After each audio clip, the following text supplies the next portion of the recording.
But well, before we get into that stuff, you wanna talk a little bit about what got you into reptiles and what made you want to work with retics and that kind of stuff. Yeah, yeah, we can do that for sure. Yeah, because I don't remember what all you have. I know you have a Coyote. I think don't you have a My Coyote? Coyote's like 90% of my posts, which is Okay, funny. yeah, Yeah. and like yeah, that's off the top of my head. That's the animal that sticks out. So Yeah, I've got some cool projects that I think are just unique, like they're not the run-of-the-mill projects. Or just my take on the projects, I should say. I'm kind of following some of your advice and some of the things that you've talked about on your previous podcasts about, utilizing color and utilizing these different saturation points. I do want to probably pick up a tourney at some point too, but yeah, just using different localities to really try to push things forward instead of the same old shit, you know? yeah, it really seems like if you don't have a selective breeding plan, you're in trouble. Yeah. You know what I mean? Because it does seem like a lot more people are being a lot more, I guess, conscientious on their breeding programs. So I really think without having a good plan and understanding, some of these secondary factors of color and pattern, I think that's going to separate the the people that make it and the people that don't. Really. I agree 100%. I agree 100% for Yeah. sure. Yeah. Do you have any? Are you doing any breeding yet? Um, so no, I mean, I think, and I think kind of what's cool about this is I'm 3 years in and no babies. And it's like, this is what people should expect though. Like Yeah. especially if you're buying stuff at a younger age, it's like, Mm-hmm. I'm the prime example of that. Hmm. Because it's like, we've been in it and you just got to be patient. And a Yeah. lot of people just aren't patient. So Yeah. And you didn't buy anything. You bought all babies, didn't you? You bought all young stuff or mostly yeah, close to young. close, juvenile. Yeah, Yeah. everything was under 2 years old. So Yeah. pretty small. Yeah. Uh, do you have like first breeding? Like, what are you planning on? What are you planning on So doing? my Coyote female, I'm going to be taking my platy hypo tiger male, Oh, okay. Posset, Posset pied to her. So Hmm. that's I think just something that is going to be unique, Yeah. just something different. Yeah, So I don't have any hypo stuff yet. I've been looking at it and looking at it, and me and Andrew have been talking about it. I know Eric's working with it. mhm. I'm just not sure what I'd want to do with it yet. I'd like to work with it. I just, I haven't really sat down and thought about what I'd want to do with it exactly. I'm kind of sitting back and watching what people produce. I'm real interested to see just exactly what happens, what it really does to color. 'Cause, it's those hypos seem to have kind of a range in their Yeah, color. they Some do. some some are lighter, some are darker. So I'm just kind of hanging out to see what's popping out before I make any decisions to start working with that gene. Well, I think it's pretty cool too. Like, I mean, are we live by the, are we rolling by the way? We're not live. Oh, Well, I'm we're not recording. I recording yet. can't because if I go off on some stupid fucking tangent while we're live, I can't. You know what I mean? I do this to like so in case I have to edit myself. Yeah, yeah. Okay, So I well, don't I don't go live because I'll get myself no, in trouble. I'm just Yeah, saying, have we started the episode or are we just yeah. shooting Yeah, shit? yeah. We're Oh, good. Yeah, we're rolling. I'll okay, we're yeah that rolling. that first that first little first minute or two that won't be in. I'll cut all Okay, that shit out. so yeah, no, I mean, when it comes to hypo stuff, I think it's really interesting and it hasn't been played with enough. And Mm-hmm. when it like Eric's working it into a couple different things. I'm going to be taking it the Coyote route. I think he's working with He's taking it to either TK stuff, Kalatoa stuff, whatever. Hmm. So it will be cool to see what those hets look like, and then obviously the dwarf slash super dwarf stuff, how that all Hmm. kind of looks like, and then being able to kind of mix and match with Hmm. people on that, I think is going to be really it's going to be really fun in the next few years, right? As Yeah. we kind of get into that. Yeah, yeah, I am excited to see what people can do with that. I'm just like I said, I'm just gonna hang back on that one for a little bit. You know, I probably shouldn't, but dude, I'm really working on. I want to get my anthrax stuff all kind of situated and going before I start another project. So, you know, once Well, I it's have a purple sunfire anthrax on the ground, then I'll, oof, once I or not a purple Indo yeah, sunfire yeah. Indo sunfire anthrax. So once I have that, then I'll be like, okay, I can focus on some other shit. But yeah, as far as people jumping in, getting hyped up, and then jumping out in a year, a lot of that you see, it's almost like people that just kind of recently got into reptiles in general. Like it seems like the people that really kind of jump ship, it's almost like the hobby of the week for them. So, I think that's some of what that is. But there's also that morph hype, the morph chasing hype, and unfortunately, people that do that, they just you can't last doing that because you'll never reach your goal because you're always chasing something else. Right. And once again, it's like if you're buying animals and raising them and enjoying them, um, your time will come. And it's interesting because I'm friends with Lucas, I'm friends with Nathan Katz, and it's kind of the same story where it's like you kind of have to put those first years in and just enjoy the process, enjoy your Mm-hmm. animals, get used to raising and being around retics if you haven't ever done that before.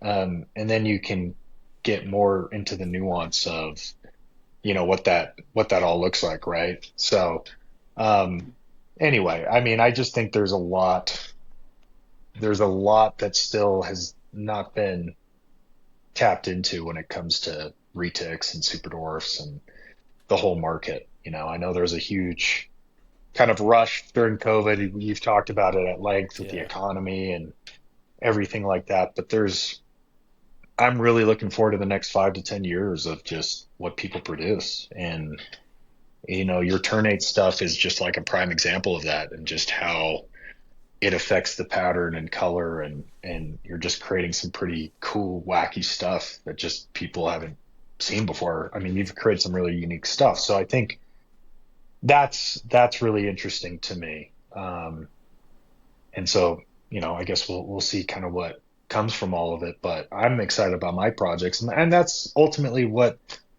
that's the only important thing, right? Is just like Mm-hmm. you're passionate about the things that you're working on. You think you might be able to make some cool stuff and, maybe make a little bit of money along the way but you're enjoying it, right? Yeah, and I really think it hasn't caught on yet, but I really think the whole polygenic aspect of color and pattern, I think that's going to catch on.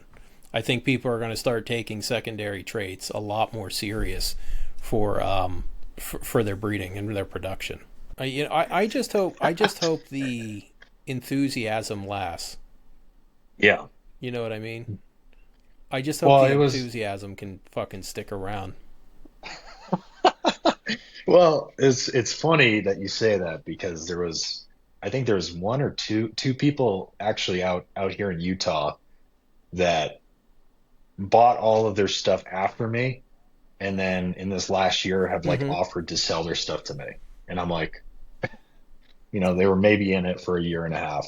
But like a year, 2 years Oh ago, they were wow. all gung ho about, breeding and being part of like the Utah community for super dwarfs and all these different things. And I'm like, guys, like this is just the very beginning of the journey.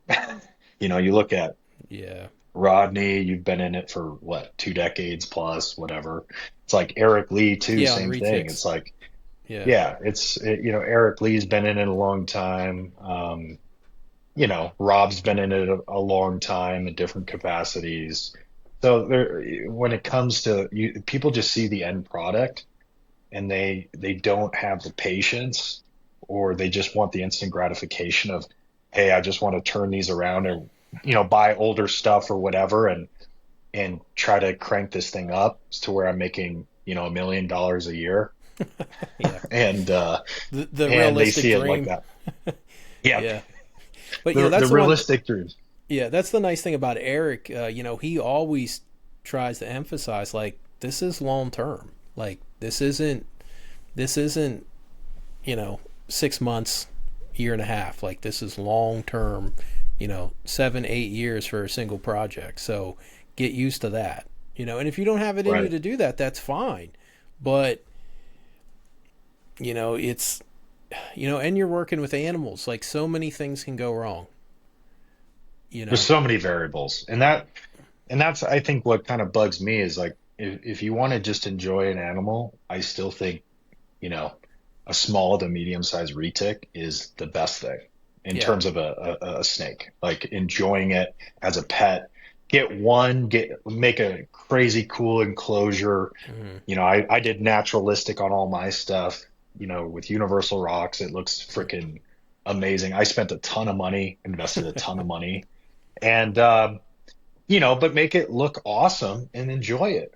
Yeah. But that's getting one. You don't have to get 10, and try to Yeah. do that same thing. And when your main source of income is selling animals, or your only source is selling animals, that just leads down just a dark, dark Yeah. path. Because A there's, less than ethical path.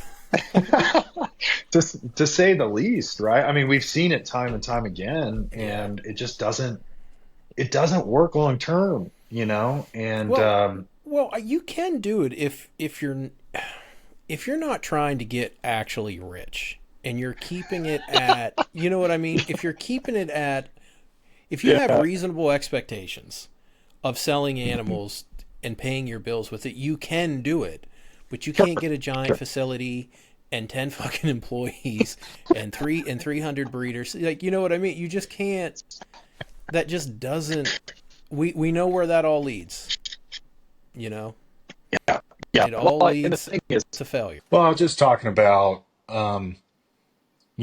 the few years before I actually purchased my animals. Okay. I had a game plan to to to do it the way that I wanted to do it. So instead of Hmm. jumping in and buying one animal and one crummy enclosure, I was like, okay, I want to get my entire collection kind of at the same time, and I want to invest a good amount of money to make my enclosures look like super badass, and I want to get Hmm. some badass animals.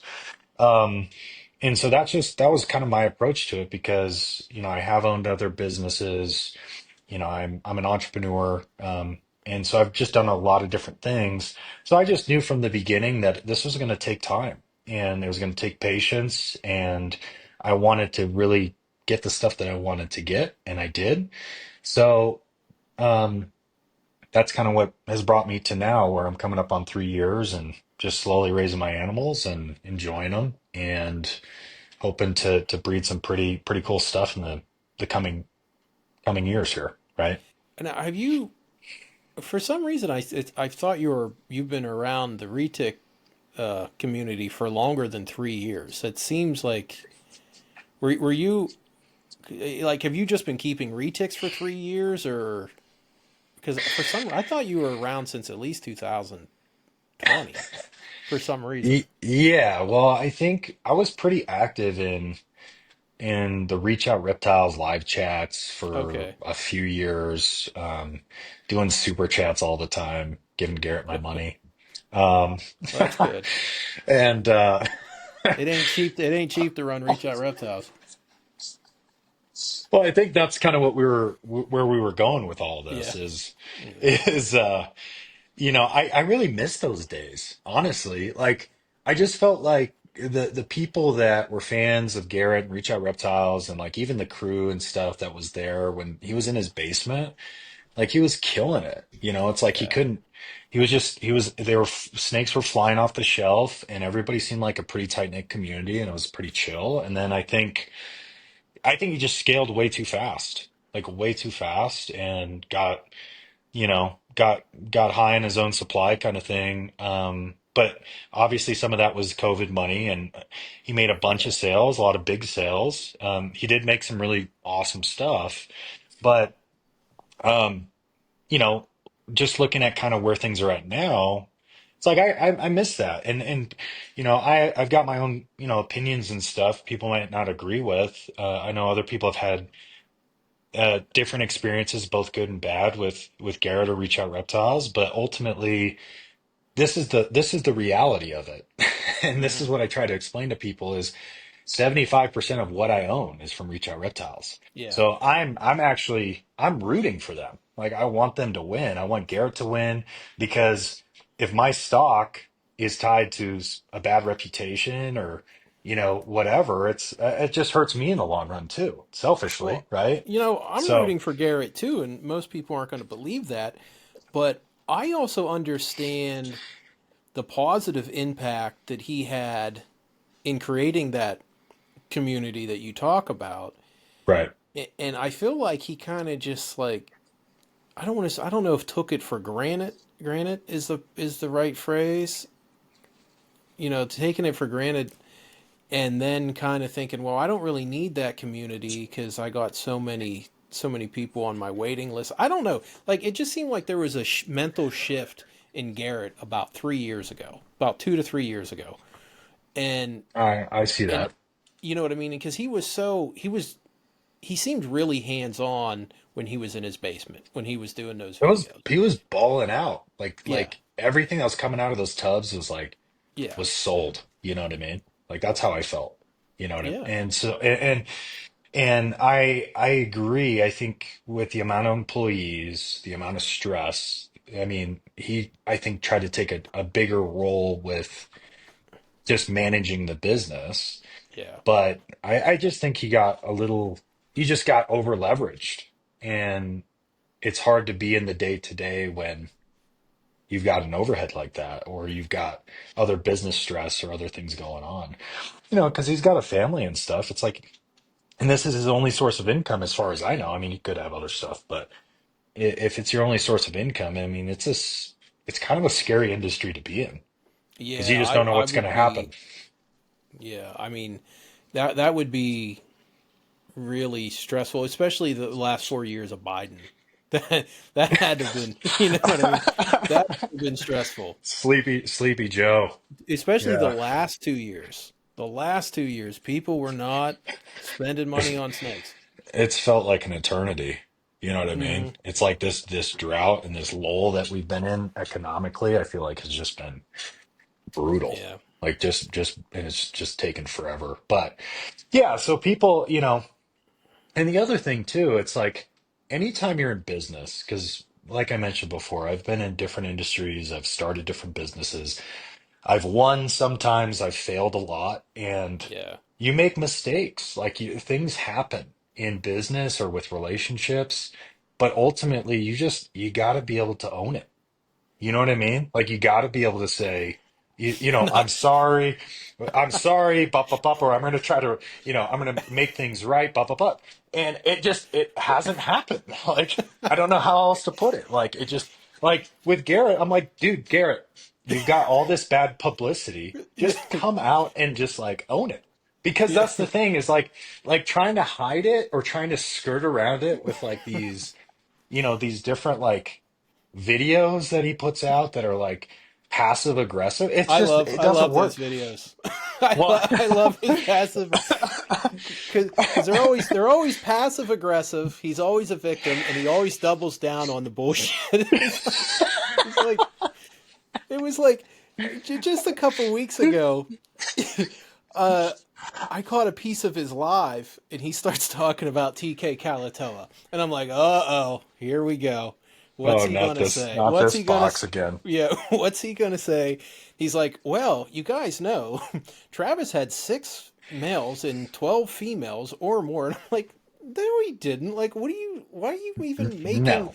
why are you even making up a story about Travis having like this 6.12 breeding group? It's like, why would you even do that?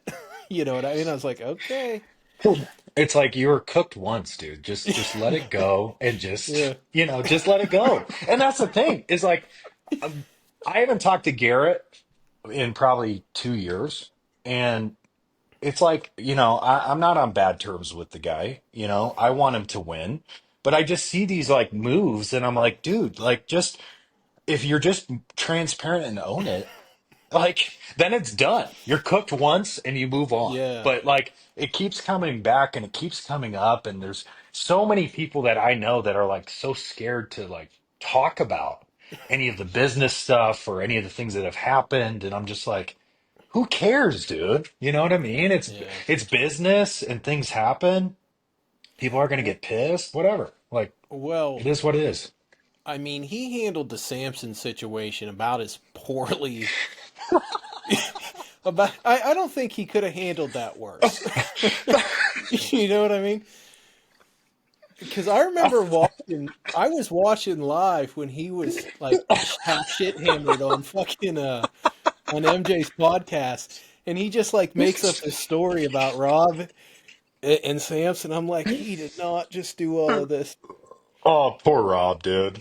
Oh Yeah. gosh. You got the short end on that. Gosh dang it, dude. then then Samson's publicly threatening him, and he has to make that apology video to Samson. And then he Oh my takes it gosh, down because dude. the Slither files come out. And then he's like, I didn't know anything about Samson Pruitt or any abuse. So it's like, come on, dude. Like, there's one thing that's well known. Everyone knew. Yeah, yeah. I mean, we knew it was bad. We didn't know it was quite that bad, but but I don't know. Do you know the full story on that whole Turnate situation? Like, it's Well, like he didn't well, I know want you're any. passionate about it for the Well, right do it. all the right reasons, but yeah. Well, It it's it's a ridiculous story. So he didn't want anything that I produced in his facility, unless it was like a super door for something he needed. Then it was okay. You know what I mean? He's okay with my bloodlines of Karampa or Kalatoas and Medus. Yeah, Maduz, yeah. yeah, yeah. Those are fine. But so he didn't want Rob having his turnate there. So he traded Rob like thousands of dollars worth of Superdorf stuff and then called Samson and talked Samson into taking the tournament. Why? Like, that's the other thing. It's just like Yeah. I know it's a spite thing, and this is one thing I wanted to bring up too. Out of all the years, and this is before anything publicly kind of came out, I think, Yeah. between you guys or whatever. Like this is, you know, 2018, 2019, all of his early videos, all of his videos ever. Hmm. But the thing that I've never understood once I got to know you a little bit and the history and everything like that was has never. You are Garrett Hartle's Voldemort because he has never mentioned your name in any YouTube video ever.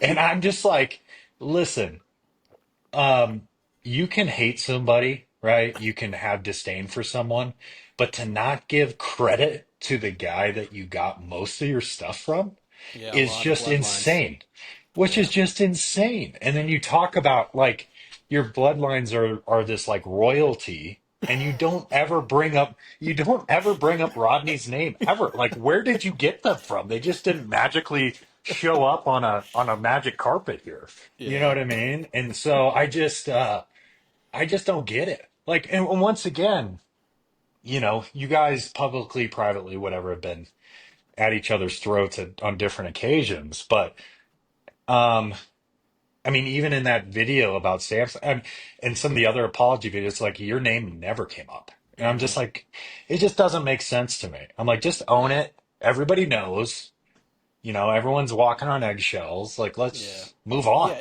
Yeah. It is what it Just is. be like, hey, I fucked up. Rodney pissed me off to the point that I made a really bad decision. But Right. our when me and Garrett were cool back in 2018, um, we weren't cool and I didn't know it. I thought me and him were cool. And that's when That's I so called weird. and that's when I caught wind of about like him saying all this shit about my snakes and I was like, why is he doing like what's the point? And Andrew always says he's like, he's like, you know how much money we'd all be making if Garrett and you would have just worked together? If Garrett would It'd have be been able stupid. to, yeah. He's like, if you and Garrett, I was like, hey, we made nice in 2018, but I can't. The thing that really set shit off after that was when he was advertising. I think there were 75% super dwarfs. They had Karampa in them or something. So he was claiming males were going to stay as small as 5 feet. And I'm like, and that's actually what kicked all that shit off because I was like, man, like I know I like him and Andrew are buddies and doing stuff. I'm like, dude, I would not let somebody else get away with this. Like, I can't, Garrett, I cannot give Garrett special treatment. Like, if you're telling somebody that a 75% super door is only going to get 5 feet, like, I gotta publicly fucking say something. And and the fucked up thing is he's still doing it. I had two different people send me his video from yesterday. He doubled down on all of that shit. And I just skimmed it. I'm like, holy shit, this is bad. And dude, he was, I guess, making claims that like his morph crosses are now staying as small as pures. And I'm like, well, what's the Oh my genetic, gosh. well, but what's the genetic mechanism there that's causing that? Because there was uh, because that video I did a few years ago called The New Scam, which was about bloodlines. Right. I, I remember that one. I'd brought up that shit that Garrett was saying, and I also showed what Samson was saying. And Samson, he was making it. He's like, my crosses are going to stay as small or not smaller than pures. And I'm like, why are we saying this? There's no rational reason to think by adding mainland blood into a superdwarf is going to make it smaller than a superdwarf. It makes, and I just, and this is the reason I haven't been being very controversial lately and I've been playing nice is because I'm actually really worried about the kind of like the collapse of Reach Out Reptiles. And I'm worried about what damage that's going to Well, do to that's all of us. and that's literally why, like, up until now, I haven't said anything because once again, it's like if all of my stock pretty much is from Hmm. Reach Out Reptiles and from Yeah. Garrett, and they go under or they go down in a bad way, Yeah. it hurts me tremendously. Because Yeah. I mean, with just the amount of money that I spent on not just animals, but everything else, it's Yeah. like it'd just be stupid, you know?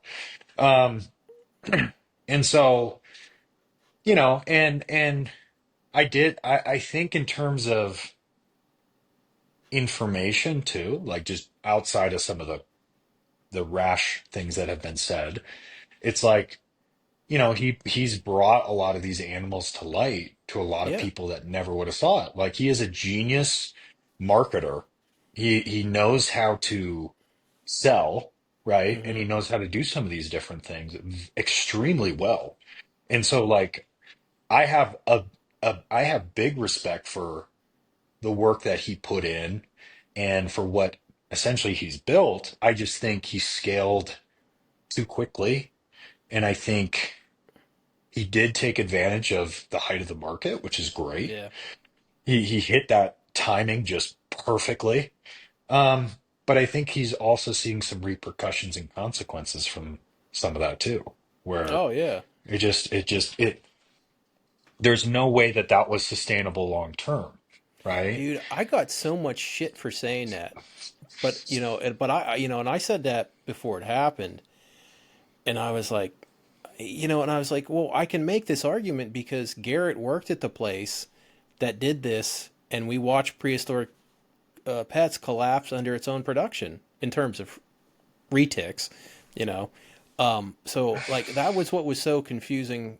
Somebody just said that to me today. They're like, why would Garrett do what he watched fail at prehistoric pets? And I'm like, it's I think If he would have just built like a nice barn next to yep. his house, he would be crushing it right now. Like he would be so crushing it.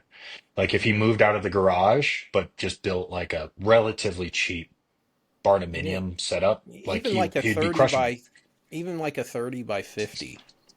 Something it wouldn't even had to been major. You know what I mean? No, no. Yeah, and You know. that's and once again, I mean, hindsight's 2020, right? But it's just Oh, I it's saw just it clear as day. oh you oh I, that's I saw that shit clear as day. I was like, I've been keeping reptiles for 37 fucking years. I know what causes failure, and it's what Garrett right. did. Well, yeah, and you've been through all the cycles and stuff, and Yeah. I think, you know, once again, I think it's kind of a blessing that I haven't produced yet, just because I've Hmm. been able to see the last 6, 7 years for what it's Yeah. been. Um, and I really like kind of your approach with your turnate stuff, where you haven't changed the pricing, it's consistent, right? It's somewhat dependable, right? And obviously you're working some different morph stuff into it now and taking turnate stuff further, but it's just a smart play. Like that, you're not trying to go for these giant home runs, right? No, never. You're not trying to, you know, sell all these different things. And the other thing I wanted to mention too, and maybe once I haven't been tapped or dialed into reach out reptiles in 2 years, right? Yeah. But so I don't really see their stuff. I'm super busy anyway. But you know, one thing that I was thinking about was like, I'm seeing, maybe you can speak to this too, Rodney, but I feel like we're regressing on a lot of the super dwarf stuff. And maybe it's just me, but like the stuff that people are producing, it's not like, number one, it's not really new stuff, but number two, like the percentages are like going back down. I don't know if you've seen some of this, but I'm seeing a lot of clutches like 40, 50%. And I'm like, shouldn't we be at like 90 something percent at this point? You know what I mean? Like, and maybe it's just me and I don't know what, maybe there's people that got rid of their stuff because it's like it got bigger than 5 feet. You know what I Yeah. mean? Yeah. And they were Yeah. like, it got Yeah. bigger than Yeah. 5 feet and they couldn't keep it. And, and that's the thing is like, uh, those people that bought 7 years ago, there's no way their animals are, yeah, Unless they there's, didn't feed them. yeah, or they're, you know, dead or whatever, 6 feet Yeah. under. But I just think, so maybe you can speak to that. I don't know if Garrett sold a lot of his high end stuff. I just don't see it. I don't, I Well, thought we would be more progressed on that front, but maybe I'm well, wrong, you know? outside of Eric, um, Eric's really focused on increasing percentages. And I think there's a group of new keepers that are into that, really into that concept of the need for it.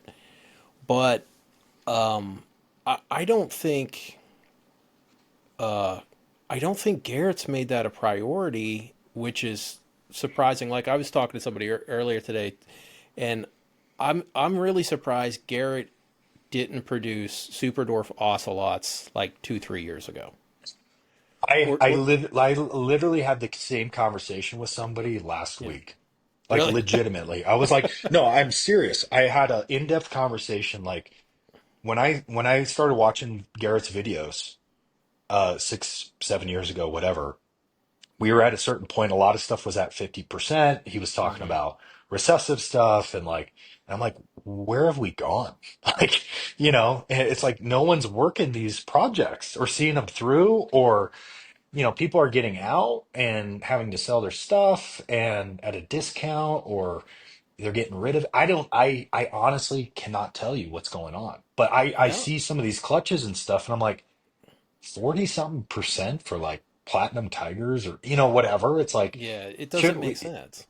no, for simple codom stuff, I'm just like Yeah, no, we're yeah, so maybe once again, and I haven't been super tapped into what everybody's doing, but from what I'm seeing and kind of what I'm feeling, it's people are not really pushing the envelope like they were, you yeah, know? these snakes have been here since the '90s. Ternates have only been here since 2013. I'm at 75% platinum tigers. I actually had a small clutch of platy 87.5.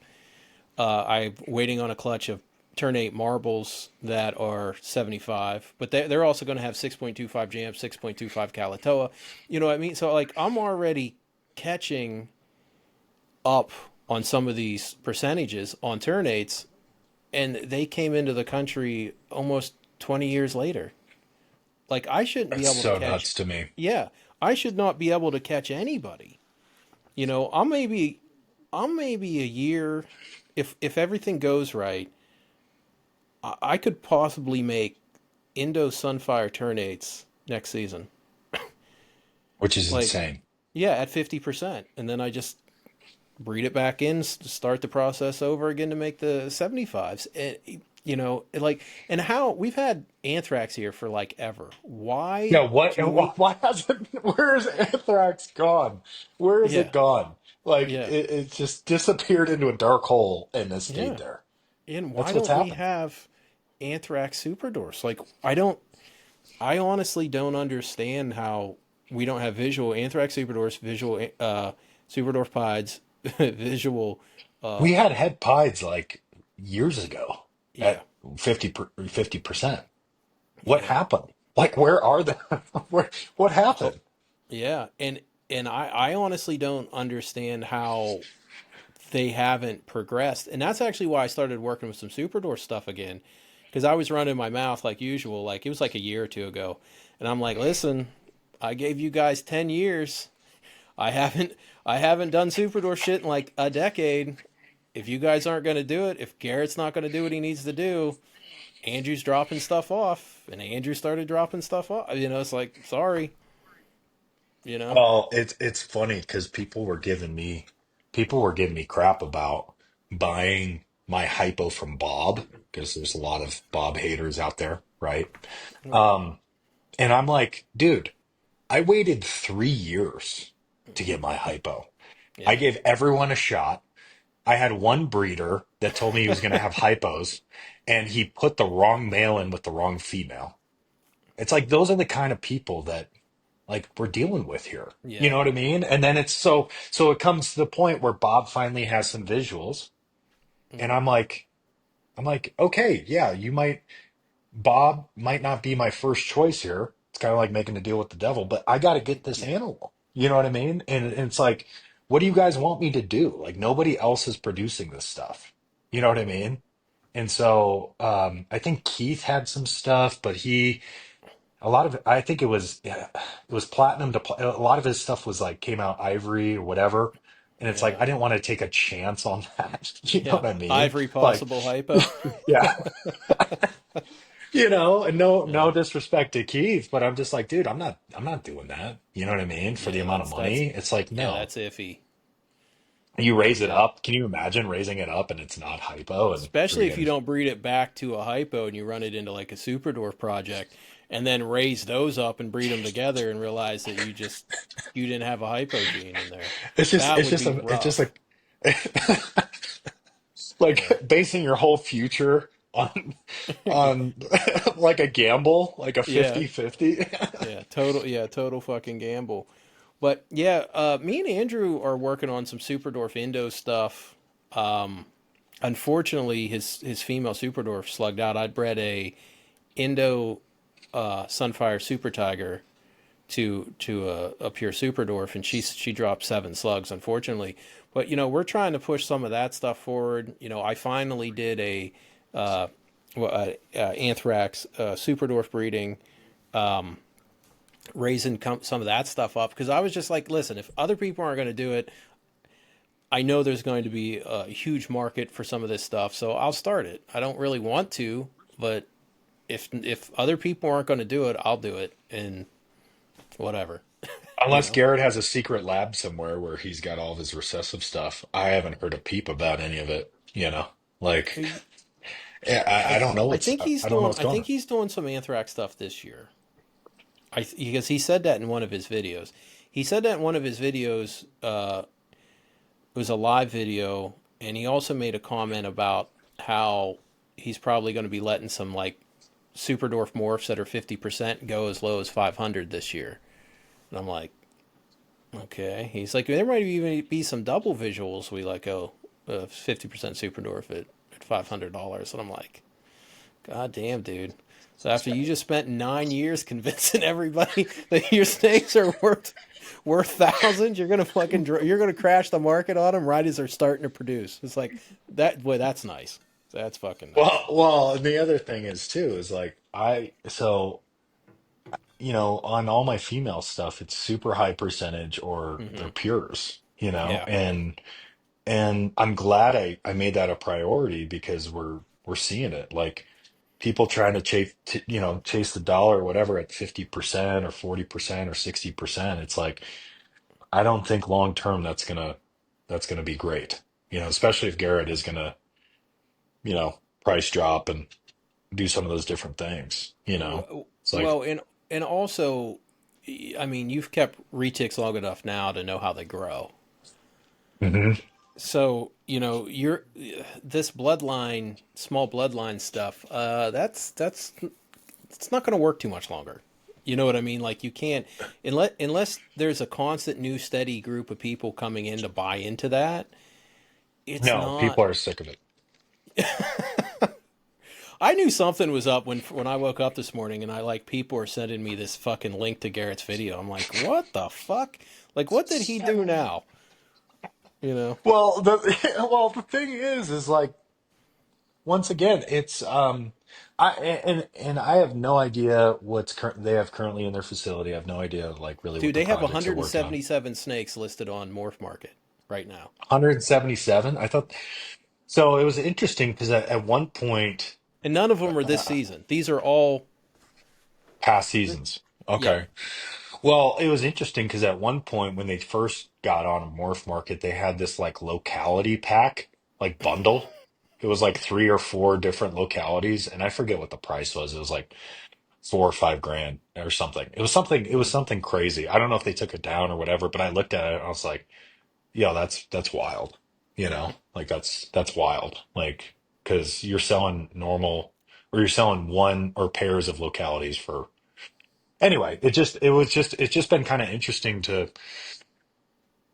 watch. But once again, it's like the reason why we're even talking about them is because they're the leaders in the space when it comes to super dwarf market, and they kind of yeah, set the tone, they set the standard, they set pricing, all those different things, and it's like once again, I want them to win. I want to make sure that my future investments are protected. So it's like, yeah, I want things to go well, and I want everybody else, all the other smaller breeders, to go well.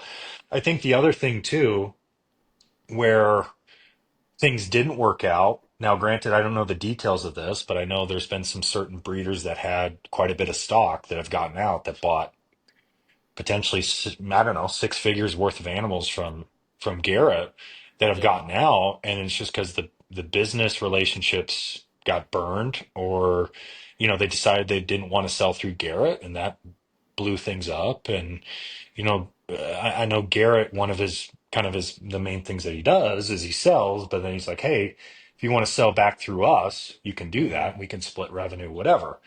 Which for some people, I think that's a good solution. But I think for people that are actually looking at this like a long-term thing, that's a terrible idea. You know what I mean? Oh, In my yeah. opinion, it's like you're splitting your revenue as you've already spent all this money on animals and all this time, and now you're going to go back and split 50-50.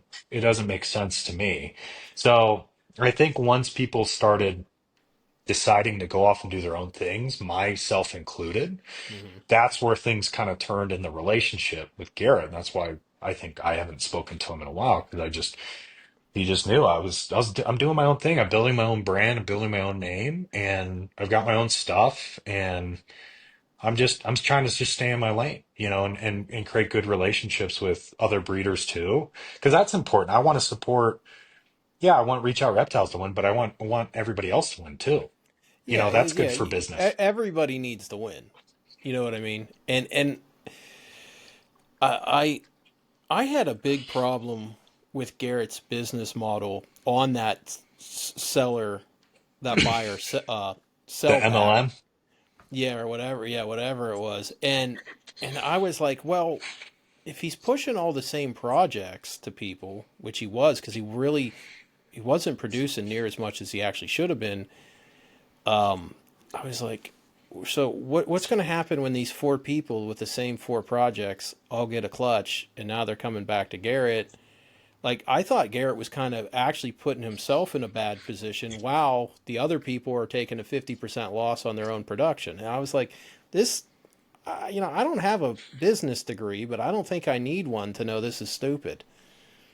Yeah, his the pitch and there's other people that can probably comment down below and see what pitch they got. But I think the pitch was always, I think the pitch has always been like, okay, albino and purple albino stuff will always sell. So Yeah. go do that. Which I think I think there is some truth to that. But if that's the same pitch everybody got, once again, it's like what we Yeah. want 60 clutches of purple albinos, all the same percentages. It's like no, like that's not good. Um, so yeah, I mean, and the other thing, yeah, when it comes to just business overall, especially in this space where it's such a tight knit community and small community, there, yes, is there a transaction that occurs? Of course. But should it be just strictly transactional? No. We're dealing with live animals. We're dealing with, new keepers, new Yeah. breeders, people that are trusting you with their time and their money and their following and supporting you. It's like it shouldn't just be transactional in this space. That's just my personal belief, right? Where No, it's because it's too people, small. It's not like no. you're not a cashier at fucking McDonald's where, you know what I mean? Where you're seeing 1,000 fucking different people a day. I wish that was the case. You know You see what? it Yeah, up I on, know. But you know what I'm saying? Like, right. it's it's a pretty small group of Oh, it's people, super small. Super small. And I think it's and shrunk down like in the yeah. last 2 years Oh significantly. it's gotten smaller in the last 2 years. And that's the other thing. It's about maybe some less than ethical practices. I sat on the information with Eric. I sat on that. I knew the day that happened when the whole Eric situation at Reach Out.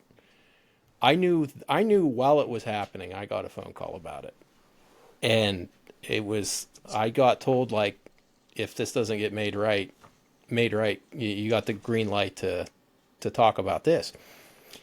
I never mentioned it. I never brought it up. And one day, Eric was Eric like, chose I was like, violence one day. he's like, this is the last straw, motherfucker. And I was like, okay.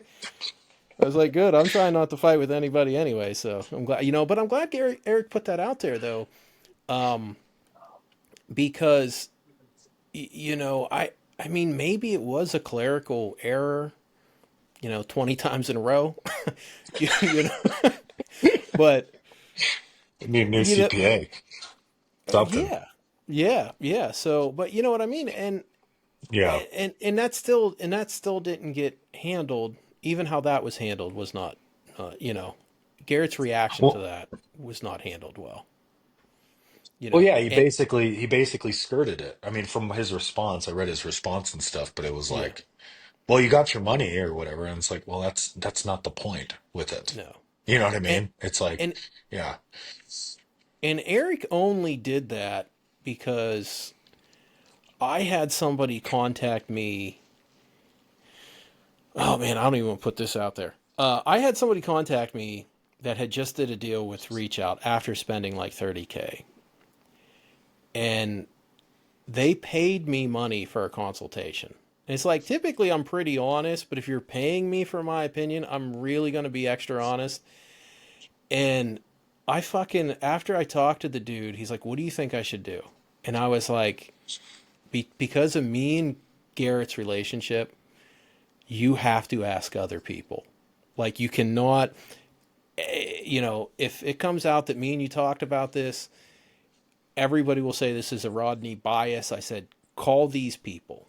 So I told him to call Yeah. people, explain the situation. And then like a day later, Eric's just fucking blasting Garrett on Facebook. But I mean, it was, we're talking, I mean, it was like 30K and then another 20 some K. And I was trying to help him put together a breeding plan, and I'm like, you just bought all the same stuff twice. Like, I can't. I was like, you're totally bottlenecked, and I was like, you got. I was like, you got to call other breeders, man. You got to call other breeders, Hmm. and because my advice was take a loss because Garrett has a restocking fee, and I said, listen, I said, I didn't I'm even know not. that. Oh yeah, yeah, it's a restock. Even though the snake didn't go anywhere, it's just still there. Okay. Yeah. So I was like, I was like, listen, I said, if you get these animals from Garrett, you are never going to be able to sell them for what you just paid. I was like, honestly, I would take a $5,000 loss. And I was like, because I honestly don't know what else to tell you. I said, but I don't suggest you listen to me. I suggest you talk to at least two or three other breeders. And I sent him on his way. Couple days later, he comes back. He's like, they all told me to take a $5,000 loss too. And No I was like, way. Yeah. dude, Gosh. and I was like, and I didn't call fucking these breeders and say take a 5,000 fucking dollar loss. Like, I was like, I don't know what to do. It's like if you could recoup 75% of your money and use that to diversify or just not spend it, do whatever. I was like, I recommend you do that. But I mean, because the guy calls and tells me he spent 50K on Retics, and he's not going to mind me telling this story. I was like, oh, cool, man. It's like how many ocelots you got? Like, you got an Aztec? Like, what are you working with? No, I don't have none of that. It was all just dwarf and super dwarf snow stuff from Garrett. I'm like, why'd you spend fifty That's a lot thousand? of money. That's a lot. That's more than I spent on all my stuff. Yeah, That's yeah, that's way more than what I and spent on all my stuff. and well, he had actually started. He'd got the first group of animals and then purchased the second group, and then he was kind of like, then he was trying to figure out like what can I do? How am I going to make money on this? And I started offering consultations for $50 an hour, and he hit me up, and I was like, dude, we got to talk about this tomorrow. So I wrote everything down, and I'm like, dude, and it was all there was only like two high percentage animals in there. Everything else was How like many 50. animals? How many animals total? The I forget total. I know the second batch was like six or seven for like 26 or 22,000. Like, and it was snow. Like they gave It's him so good deals. wild to me. They hit him for like 4 or 5K for like a fucking purple snow. Like, I'm like, ugh, you could have went and got a purple snow tiger off Andrew for like $2,500. Like, and I was like, fuck. Like after talking to the guy, I was like, man, I wish I wouldn't even, you know, Gosh, I dude. wish they would have asked anybody but me because with me and Garrett's history, I was like, man, I'm not gonna fucking lie to this guy, and I'm sure he's fucking not gonna cover for Garrett. Garrett can go fuck himself. I'm not gonna be like, no, Garrett totally didn't take you to the fucking cleaners, like. But he reached out to other breeders, and they're all like, dude, do you realize how bad of a package it has to be for somebody to be like lose $5,000? You know what I mean? Like, it has to be a bad fucking package. And Yeah, and that's that. Well, that's just crazy to. It's just crazy to me because I'm thinking yeah, about what I spent. I probably spent. Well, I don't know. Yeah, I spent quite a bit less than that for my yeah, 8 animals, and it's yeah, like, I'm just doing the math, and luckily I wasn't peak COVID prices when I yeah. bought my stuff, but They were it was already creeping. kind of they were Yeah, creeping down, but I still probably overpaid for sure. yeah, But but it's like, I mean, for that amount of money and then the time, so I mean, I don't know the ages of those animals, but let's tack on 3 years or yeah. four Oh, yeah. years. All but a couple animals were all. They weren't breeding anytime. So So yeah, enclosures, all the other bills that come along with it, feeding, waiting. It's like that ROI is not. is not great, especially so when you have to, I mean, you got to be able to have some sort of a good game plan where Yeah. you're not looking at, because that's the thing. I think for a while it was like you're going to make, six figures, mid six figures, and if you really build out a facility, you'll make seven figures. It's like, dude, like, you know what I mean? Like, Maybe seven figures in absolutely, debt. yeah, absolutely not. And I think everybody was so hyped because of what Garrett was doing, right? And people like bought into that vision. I mean, I'm guilty of it. I was like super stoked. I was like, dude, I was doing the numbers like on the conservative side, crunching everything out in a spreadsheet. And I was like, oh yeah, I think I could do pretty well. But now I'm looking at it like, listen, like if I'm able to make what I want to make and it's unique and I've got my projects and I find, good homes and I just stay consistent, then it will work out and I'll enjoy it. If I'm able to pay for Yeah. my hobby and make a little extra money and have my kids work in a hobby type business like that at home and they're able to earn some money, it's like, dude, that's everything to me. And so being realistic with your expectations of coming into this is everything. Hmm. Because these people sell themselves on this crazy dream that's just not, it's not attainable and it's not sustainable if you go for that, right? Yeah. Because like we talked about, I mean, these are live animals. There's so many variables, right? You had that clutch with Andrew that dropped slugs. It's like, what if Yeah. what if that happens Yeah. What if across that was half your supposed to pay stuff? my bills? What if that clutch was supposed to pay for something? Then it's You like, know? then you start making dumb decisions and poor Yeah. decisions, right? And then it leads into other mistakes and other problems, and then you burn bridges, and it's, your reputation, like they say, is everything. And so anyway, I mean, we'll see kind of what happens with all of that, but it's just like I said, people I think have slowly come back down to earth these last couple of years of like what this thing really is, because I don't Yeah. even see, maybe I'm missing out, but I also don't see people posting tons of clutches anymore. Like it's just not, production's No. way down. Yeah, like I mean, there's some mainland people that are still being like, "Oh, look, 10th clutch." I was like, A "Okay." thousand a thousand eggs in the Yeah, yeah. hopper. Yeah. But you have a pretty good understanding of business. What would you say is a realistic business model for retics? Like, if say somebody wants to make something realistic, 50 to 100,000 a year, because that's hmm actually doable. I think that's Yeah. doable.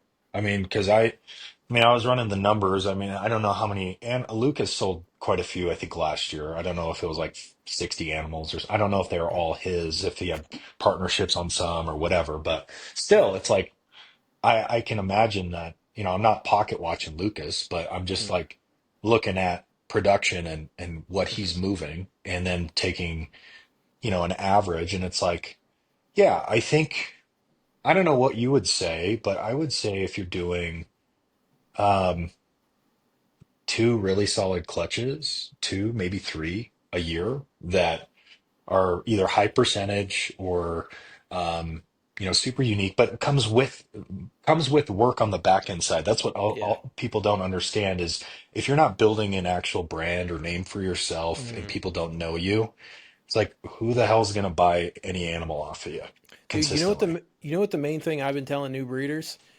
Fucking social media and get a website. And everyone's like, "Well, I'm like, I'm telling you, when you want to bring people to your product, it's fucking $20 a month for like a hosting or website. It's not even that. Like, just do a website, because that way, if they see you on Morph Market, you can say, for more pics and information, go to www dot whatever.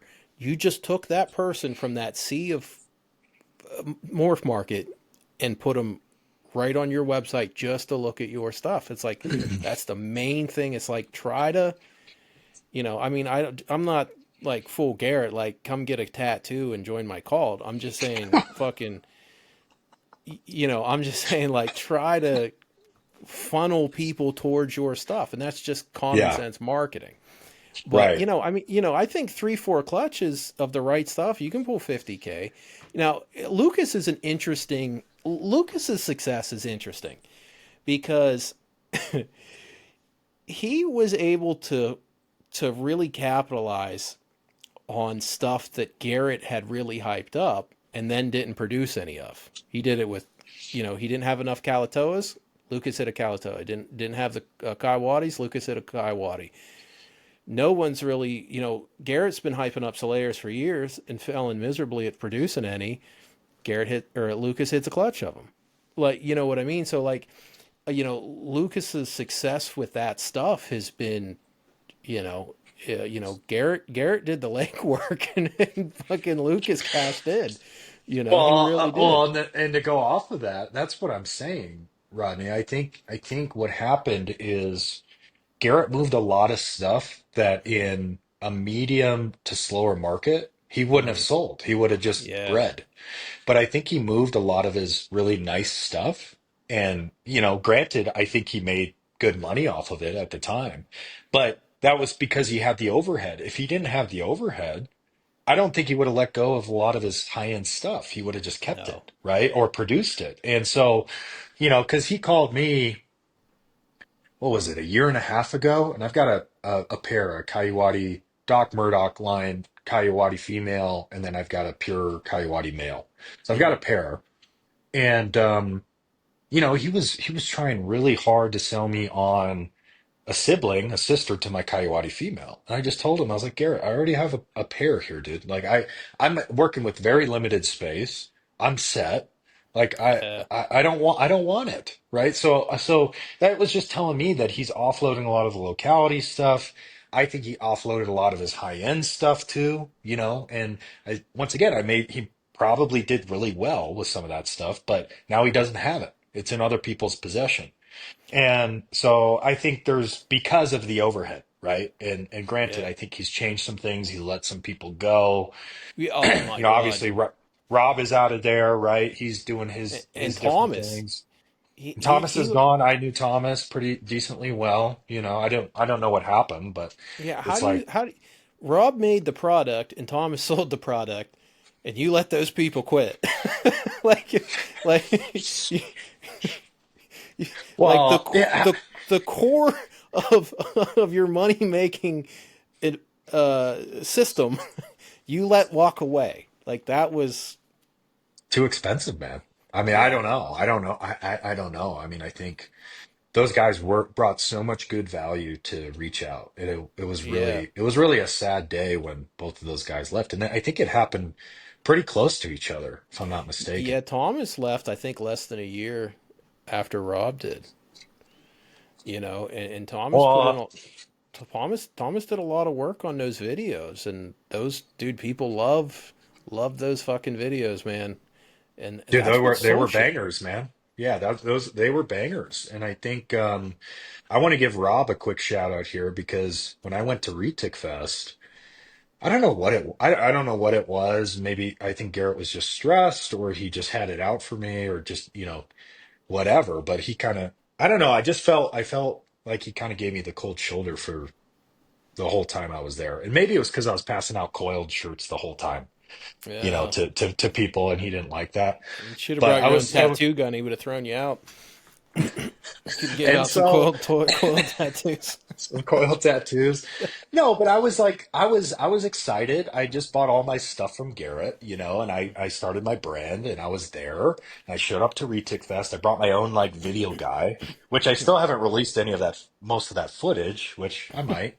Um, but we did a full tour, but Rob spent like 3.5 hours with me. Like Oh, really? just walking me. Oh, dude, I love Rob, man. He's the best individual ever. Like he took such good care of me. He showed me all their high end, top secret, Hmm. backroom stuff that, wasn't supposed to be showed. And I really appreciated that. But, other than that, it was like, I mean, I think it was just, I think that whole move and everything, it's just, it couldn't have been like more stressful, I think, on Yeah. everybody because it was shortly after they moved into the facility. And yeah. So that Yeah, was kind of my experience there. yeah. Retic Fest is kind of weird because you have Carpet Fest and Croc Fest and all the, I think there's even Colubrid Fest coming up. And the thing about all of those are a group of breeders that get together once a year or whatever and Mhm. hang out. It's not one business trying to bring in newbies to just sell their product. And that's what's so weird about Retic Fest is that it's just it's just Garrett trying to sell snakes. I'm like, well, like Carpet Fest had like scientists talking about like nidovirus and stuff. Like that was their guest speakers, and it's like none of Retic Fest to me is what Garrett's doing isn't even about retics. It's about Reach Out Reptiles. It's Reach Out Reptile Fest. It's not Well, really, you know, Retic yeah, well, Fest. I agree. I met there was a lot of breeders that I connected with on social media that was the Yeah. first time I've ever seen them in real life, right? Yeah. And so for me, I was stoked to like just meet people, and I was greeted with open arms from everybody else. That's what Yeah. I'm trying to say is like all the other breeders were so dope. I hung out with Eric Lee pretty much all weekend. It Hmm. was like it was awesome on that side of things. But I just think Garrett was not chill or cool with me talking about what I'm doing, you know, like to everybody, like because it For was just promoting I saw. too much. Yeah, yeah, so, like promoting pretty much. Yeah. He probably wanted me to pay him or pay for a sponsorship slot or something. But Yeah.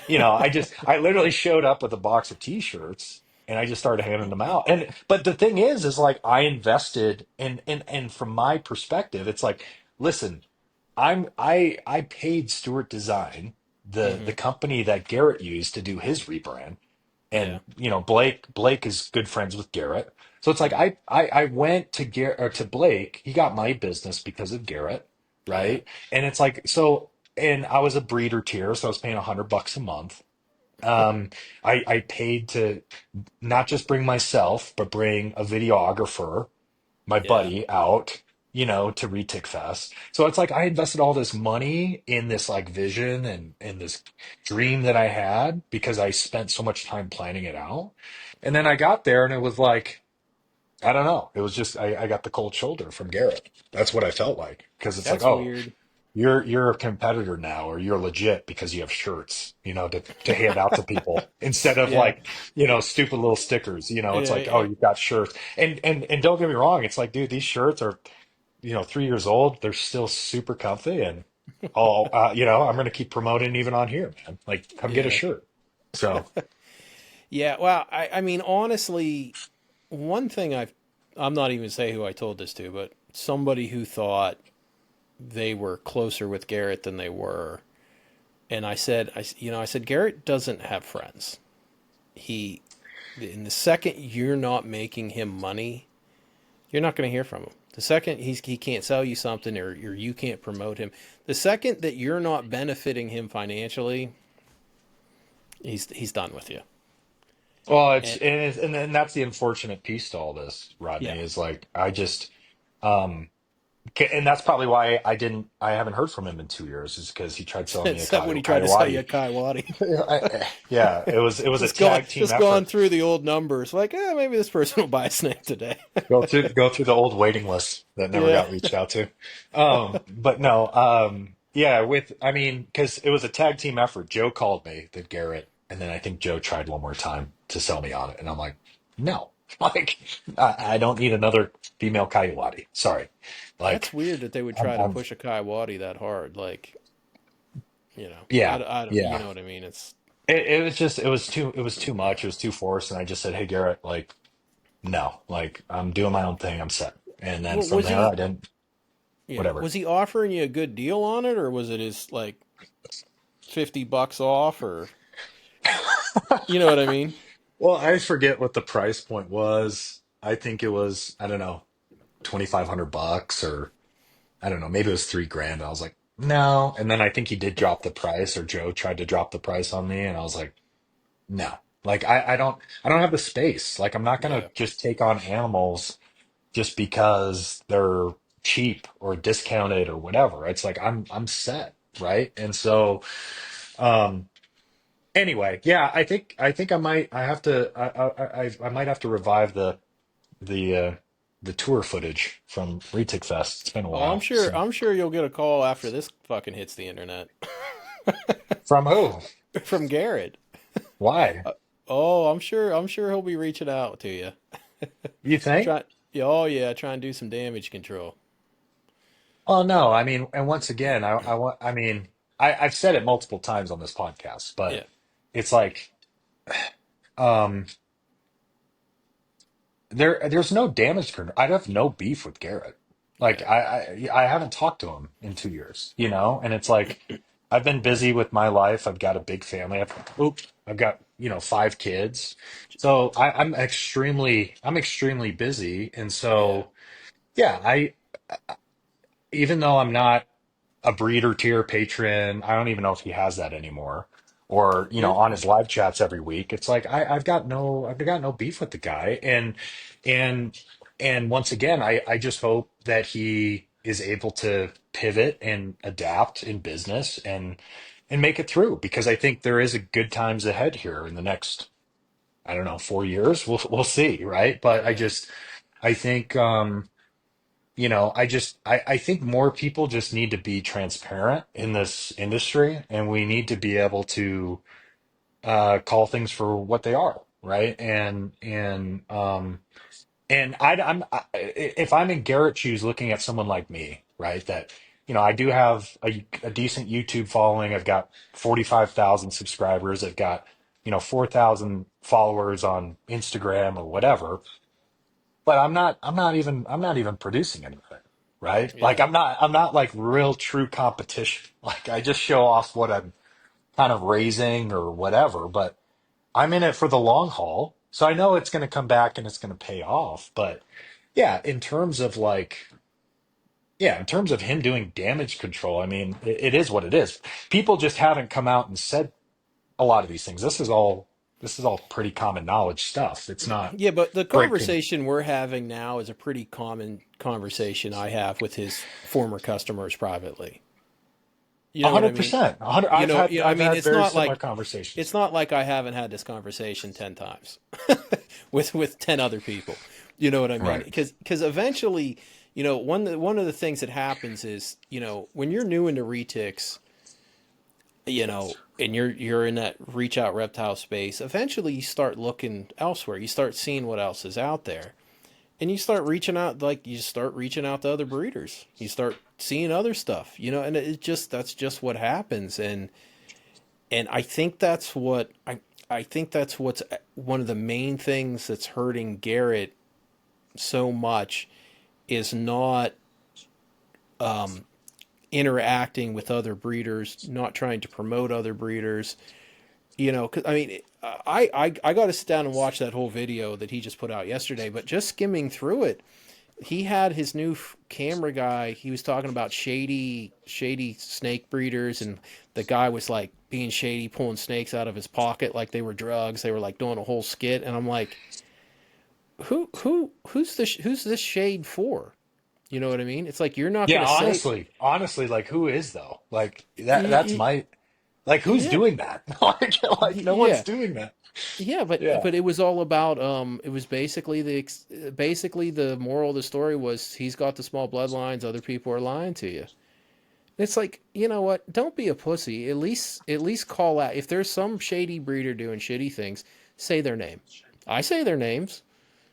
I don't hesitate to fucking point it out. So why would he just I don't understand like why he would put out this passive aggressive video of his having his camera guy pretend like he's doing a shady drug/snake deal with some fake super doors. I'm like, well, first of all, that's like dumb, and secondly, who are you attacking here, or who's the accusation against here? Throw a name out there. Just don't blanket paint every other retic breeder on the planet. You know what I mean? That's not Uh, cool. well, and that's the funny thing is like I got a couple DMs, like random DMs, people that had, basically like those small fake followers, right? But Yeah, a couple people that apparently follow me and know the industry, whatever, apparently. But they're the same people that said I was being disingenuous, disingenuous with my mission or with my brand by buying from Bob, right? And it's like, what? So I'm being shady because I bought from a hypo visual male from Bob, and there's, I don't know, a handful in the country or whatever that, you know Hmm. what I mean? It just, it's like, it doesn't make sense. But I mean, back to your point with Garrett, it's that messaging doesn't help anybody either, No. right? It doesn't help the industry. It just makes it seem like what everybody else is shady but you. Yeah, and it doesn't help, I and don't that's the know. thing. It doesn't help these new breeders make a good decision on who to work with because you're not one, he's not stating any facts, two, he's not putting out any names, he's not giving any examples. So how are they supposed to make a judgment call on any breeder if Garrett's not willing to give them the information they need of like, okay, well, Right. who's doing this shady shit? And and I just, for Well, someone who, it's funny to me that there's certain people in our industry that scream for transparency, but then never say anything. It's like, yeah. if we're going to be honest and transparent about how we feel, where the industry's going, and Hmm. certain people in it or experiences that we have, then what's the point? Like, Yeah. what's the point of this transparency thing? We need to all be politically correct and walk on eggshells around each other and, go woke and all this stuff. It's like, no, dude, like, why can't we just all have a very candid conversation about how awesome these animals are, people's marketing tactics or what they're putting out there, and the business side of this, because that's the reality. Is like some people are doing this full time, some people are doing this part time, and then some people are just getting into it, trying to Yeah. figure out like how are they going to navigate this new venture, right? So when you're looking at that, it's like I even had a hard time because there was a guy that came to me that had all this money, like all the money in the world. He wanted to Hmm. drop like six figures on animals. And he came over to my house. He checked out my animals. I let him hold all my stuff and whatever. And I explained the amount of money that I spent, Yeah. invested, whatever. But then it was like he was going 0 to 100 because videos that he saw online, talking to certain breeders, whatever. And I just said, look, man, like, is this really what you want? Right? Like, is this really what you want? And, Yeah. it took him a couple weeks to come around, but he's like, I think I'm just going to get one as a pet. And I was like, perfect. Like, I'm glad you realize that now before dropping all this money and spending, whatever on building enclosures and all that kind of stuff. Right. Um, so people just need to have real conversations with themselves, and they have to have real conversations about what they feel like is going on in our space because it is a tight knit and small community. Um, but you have these people preaching about transparency and I don't want any drama and but I don't want to hurt feelings, and it's like Oh yeah, the the people real that don't want drama, the same people bitch about me but won't block me or unfollow me. It's like, and they'll like all your stuff or whatever. yeah, or It's or they'll like or they'll or they'll chime in to try to start an argument with me. It's like, wait, and I'm to the point now that it's like I don't even want to have to, you know, a lot of things I do I don't really need to do them, but I know if I don't say anything, nobody else is going to. You know what I right, mean? right, And and I'm kind of getting away from that. It's because I'm sick of having to be the bad guy all the time, and I don't mind being the bad guy if it really calls for it.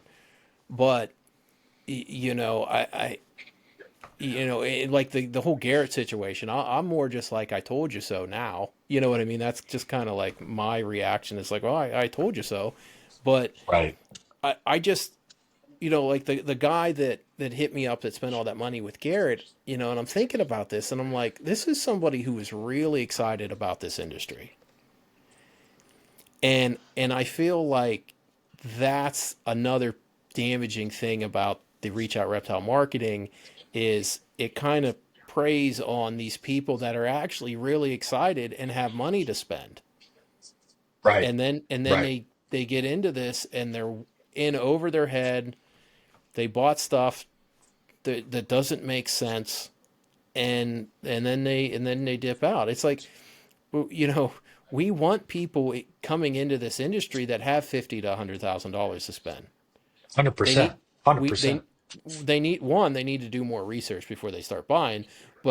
But secondly, that's somebody who has that startup capital. You know, most people don't have that. So that means you're dealing with somebody who was qualified enough to get that capital to start this. And that's what the industry needs. We have enough poor people trying to be professional snake breeders. Like it would, yeah.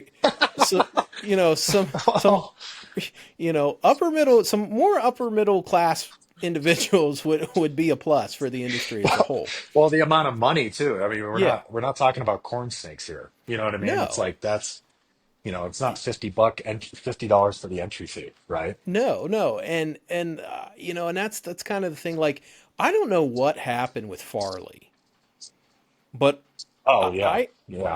I just know Farley got so disgusted that he basically just dropped all his stuff and then decided not to talk to anybody in reptiles ever again. And it was like, so I don't know what all happened, transpired there. I never did get the full story.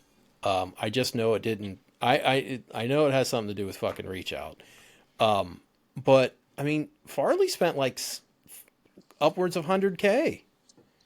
It had to have been at least six figures, don't you think? I mean, that Well, was. he Sorry, I'm yeah looking by for my by charger. yeah by the time everything was said and done, he probably did hit six figures, and we lost him. Right. We lost the Farley. Yeah. Well, Yeah, there was talk of him getting out like halfway, yeah, and then all the way he was out. yeah, yeah. And some of it, I know there was some personal stuff that had happened, and then he kind of like had to take some stuff to Garrett's, but then something else happened. I never got the full story, and it's like, well, okay, we just lost some guy who was super excited about this and willing to spend 100K and invest, and you know what I mean. It was like, why, and somehow Garrett always manages to find these people. I don't get it. Nobody would fucking calls me and be like, hey, I have $100,000 I want to give you. Like, I don't ever get those phone calls. Garrett somehow gets those phone calls and then sells them fucking 12 fucking snow tigers and be like, oh, you're going to crush it in about 3 years. You know what I mean? Well, That, and yeah, because I mean, I yeah, I'm surprised we haven't gotten like private equity into the Super Dwarf retake game how or about it? venture capital, right? Yeah. Like at this point, I mean, what happened to all the cows? Well, like Super Dwarf cows. Like I know what's his name produced some I think this last year, but Garrett sold what, two cows, and then they're just I don't know what happened to the cow project. You know what I mean? And it's not like it's a Like, hard project to make. You know what I mean? You can take a Super Dwarf Het OGS and a Super Dwarf Phantom and make your cows. It's not like it's an arduous fucking long term project. You can make those very easily, and there's enough out well, there. I'll put this out there. I've got a 68.75% head OGS Super Dwarf Okay. female. She's going to be 4 in April. So, and she's Posset Anery. So if Hmm. anybody has a super high percent Anery Phantom male, hit me Well, up. Andrew Anyway, Andrew just sold a male Super Dwarf Super Phantom. That'd have been a good snake to breed to yours. yeah, I would have. Anyway, whoever bought that, hit me up. And like, yeah, But and that's the thing. Like cows are kind of like purples. They're always going to sell. They're they're always go- never not going to they're sell. they're always going to sell. But once again, it's like because I think Garrett has two or three het OGS females, but Hmm. he also has supposedly he had a bunch of other stuff to start cranking tons of cows, and I haven't seen them. You know what I mean? And so I think, but I think also what this really says is just how awesome Rob was, because I think Rob Yeah. on the breeding side, like obviously Garrett started it, brought Rob on, whatever, but Rob had a big part. in those breeding projects, like Well, massive. well, you also got to remember Garrett was never a fucking snake breeder. He did marketing. You That's know, right. you know what I Yeah. mean. So he was never really a snake breeder. He just did the marketing. And I gotta fucking switch out my battery real quick. Give me 1 second. Oh, you're good.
All right, I'm back. No, you're good. Yeah, sorry about that. I have a sorry about that. I have an Anchor battery like charger, and it must be dying. It's a few years old, and it's just not holding charges like it used to. Yeah, I'm glad I got my battery pack because I was running out of juice myself. So, but Yeah, but yeah, no, anyway, like yeah, Rob. Yeah, what we were talking about, Rob, and I think yeah, I mean, I could not believe the day that I found out Rob was quitting, and I was like, man, how's Garrett gonna let that dude walk away? You know? yeah, it's like, well, at one point, I don't know how many. I think Rob, the year that I was there, which was what was it? What 2021? Yeah. No, 2022. 2022. Um, you know, I'd only had my stuff because I had spent a bunch of money with Reach Out at the beginning of the year. I know this was in July, but I think Rob told me, I don't know how many pairings they were planning on. It was like 60 or 70 or something crazy. Like that they were, and I'm just like, Yeah. that's so much. I mean, it's so much work too, because you got to, I mean, coordinate all that and watch for stuff and time things right. And it's just, And be but honest, that's too many because you know when you get into animal breeding, a lot of less is more. It really is, and you're trying to catch 60 females when they're ovulating. You're yeah, gonna end up missing more. You're gonna do so much better with 30 females than you are 60. You know, right. Right. you In know. terms of the conversion rate on that and everything like that. I mean, Yeah. it's so much. And that's my big thing too, moving forward. I mean, I've got six females and two males. Um, and there's some people in the industry that I'd probably do some sort of partnerships with. Hmm. And that's exciting to me too. And that's what people don't get is like when it comes to competition in our space.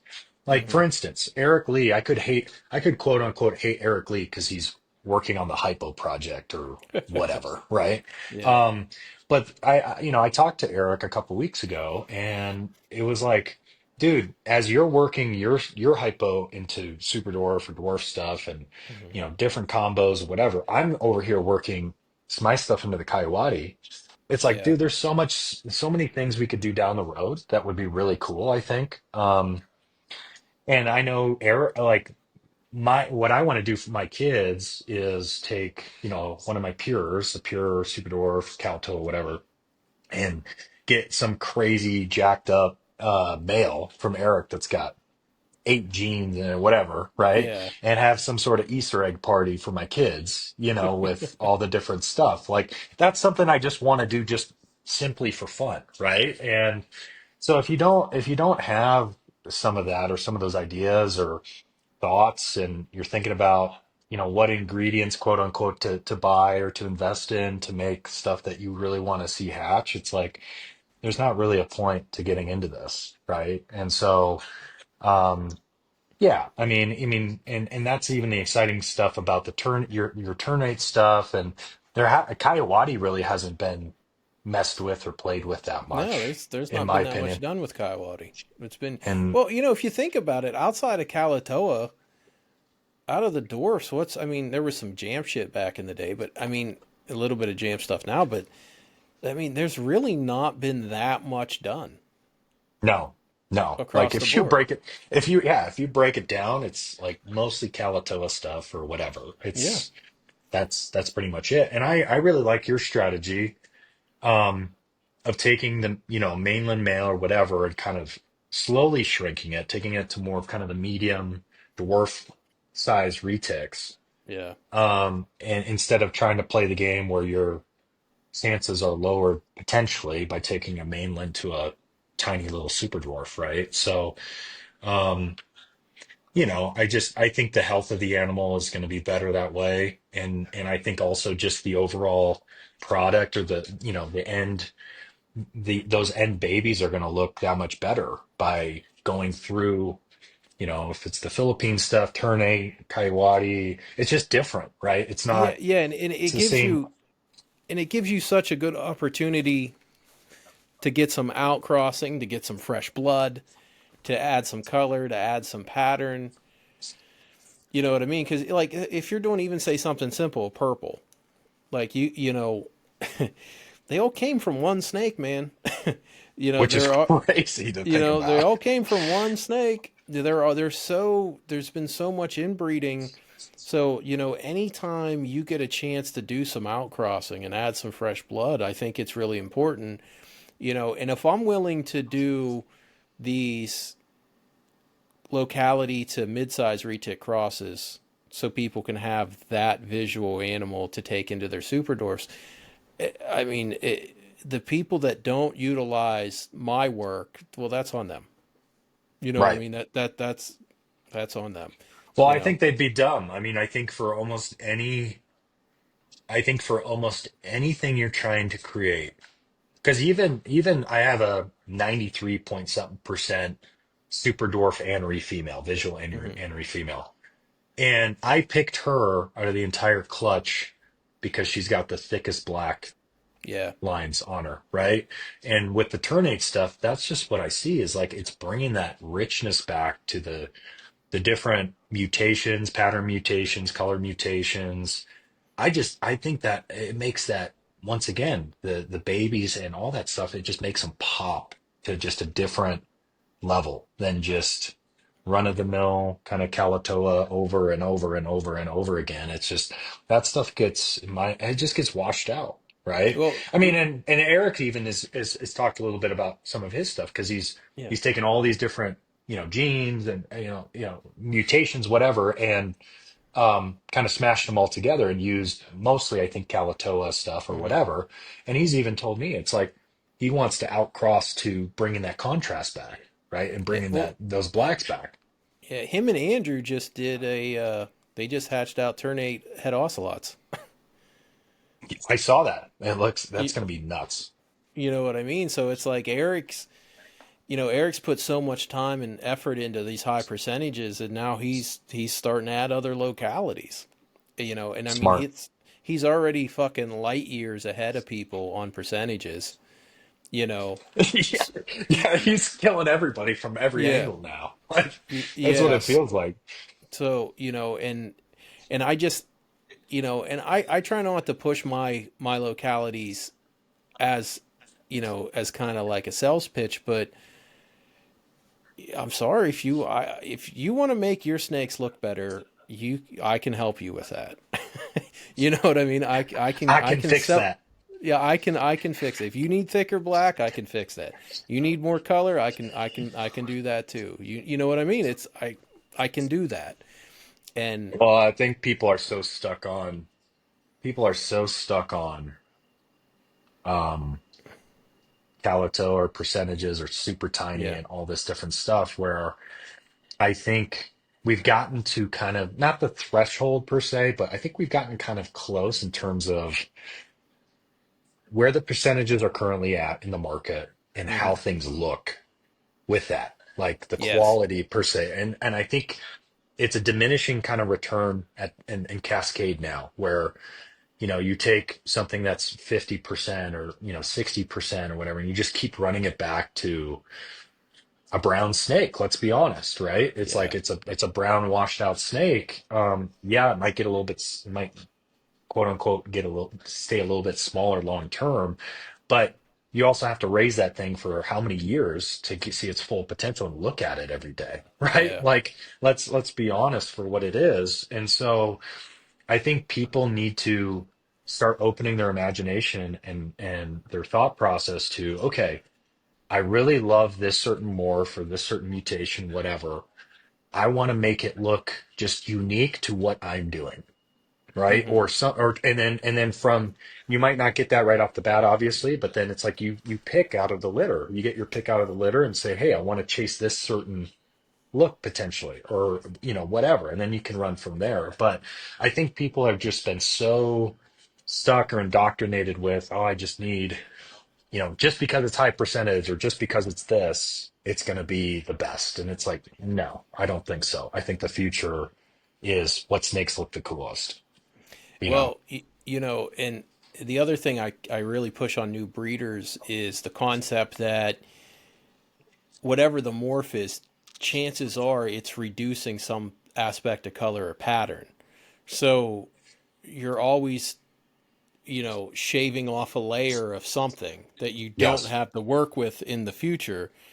And that was the main issue years ago when I made the decision to start doing ternate morph crosses because of the uh, Superdorf hype. I was like, man, I know what's going to happen to these colors and patterns, so I'm going to start trying to offset this now. And you really have to understand, like you're taking away black, or you're taking away reds, or you're taking away yellows, or with Superdorfs, you're taking away almost everything, little by little, with each next generation. You're adding more of them Superdorf traits, which is thin black and reduced color.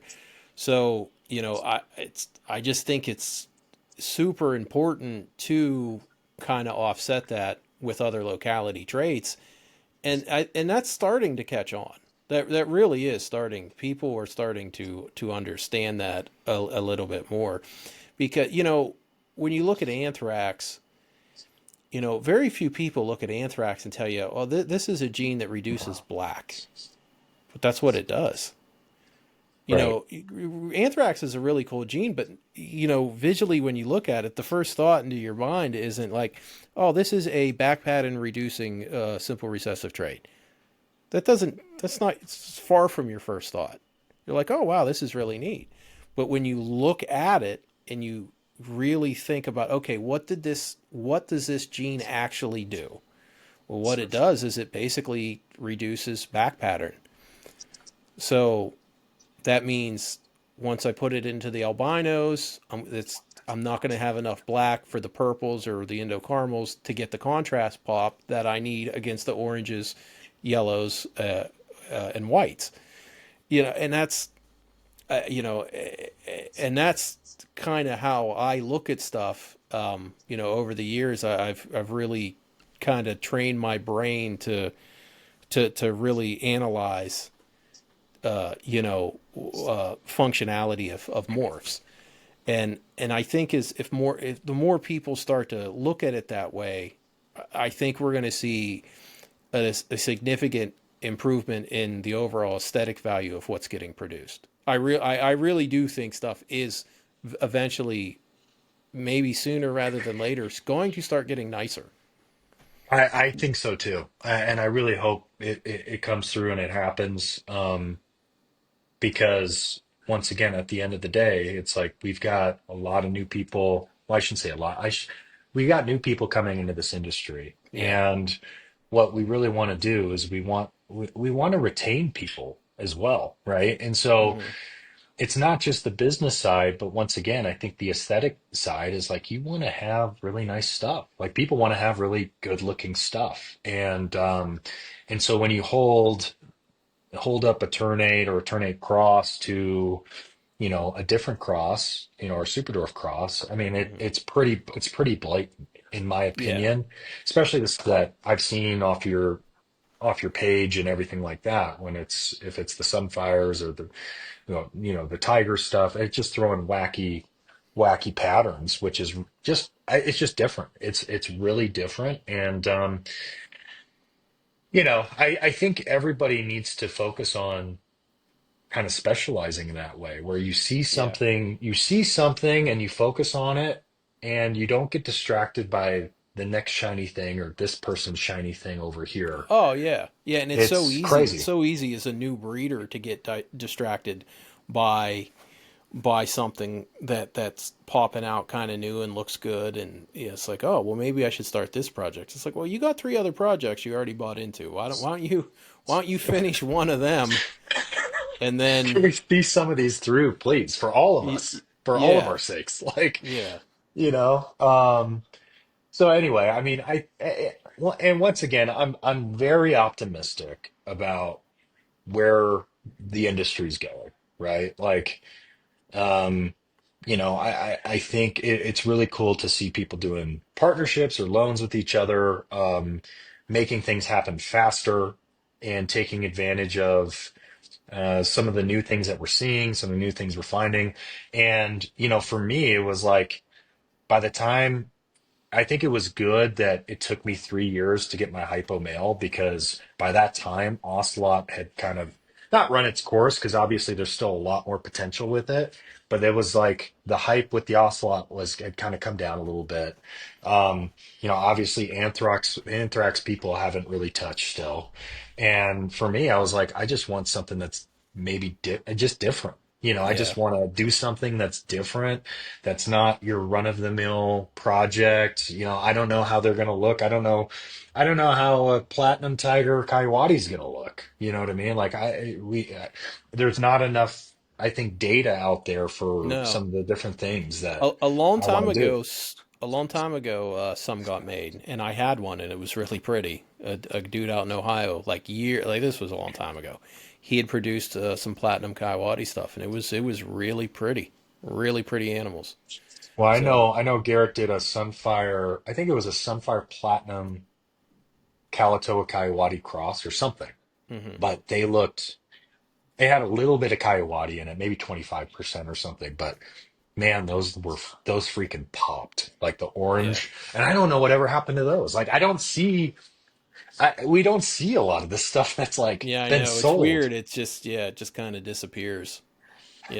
into the It's black weird. hole or something. Yeah, it Like, just it's like I don't know where all them snakes go. I don't know if they die or they just get passed around or I don't know what happens to them. end up at PetSmart or something, or Yeah, or on Craigslist or what happens. But yeah, no, I'm really I'm really optimistic as well for the new group of breeders have have similar mindsets to you. Yeah, it's mostly the older breeders that are kind of stuck in their ways and I mean, they're just still breeding retics like people breed ball pythons. They're still just gene stacking, and they're not, Hmm. as ocelot. I'm curious to see what it does this year. Before I give my opinion, what do you think? What do you think ocelot prices are going to hit this year? Let's say two or three people produce them. What do you think they're hitting this year? Well, I haven't even. I don't. I've been so out of it because I know obviously Aubrey had all the Ocelot stuff basically right to start. Yeah. And Well, Jay I has a know. lot of it, but I don't know what he does with it.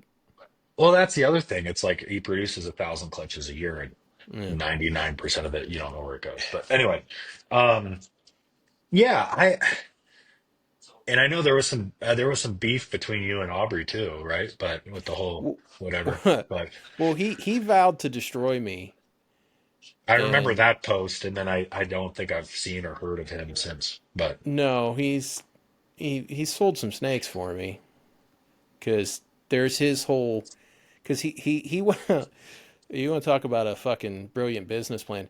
He traded off like high end stuff to get internates and Halmaharas because he thought it would make me mad. oh, really? Yeah, yeah, and I was like, I don't okay, even. yeah. So he traded off like high end stuff to get snakes that people paid $1,500 for. I'm like, well, that's fucking pretty good business plan. And then he's like, I'm going to destroy you, blah blah. I said, okay, okay.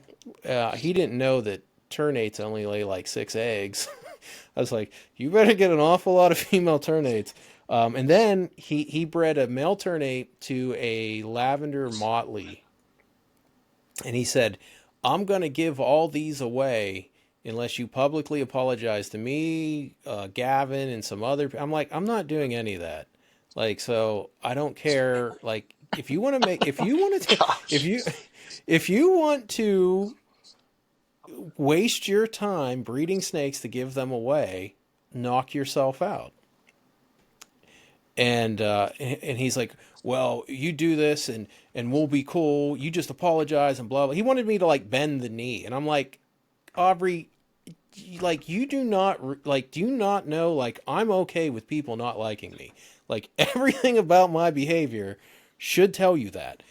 And and he's like, well, we'll be cool, and then I'll give you this clutch to sell. And I'm like, well, what was the breeding? He told me what it was. I'm like, I don't want those snakes. I would never do that breeding. Gosh, dude. Gosh. Why would you breed it to a lavender? You don't know if it's het white or het purple. I was like, I want nothing to do with that clutch. I was like, and by the way, that is a world's first clutch. I've never bred ternate in the Clark strain. And so, sure enough, he hatches them out. I see he hatched them out. I put it all over all of my social media. Aubrey has free ternate motleys at albino. Hit him up. Tell him Rodney sent you.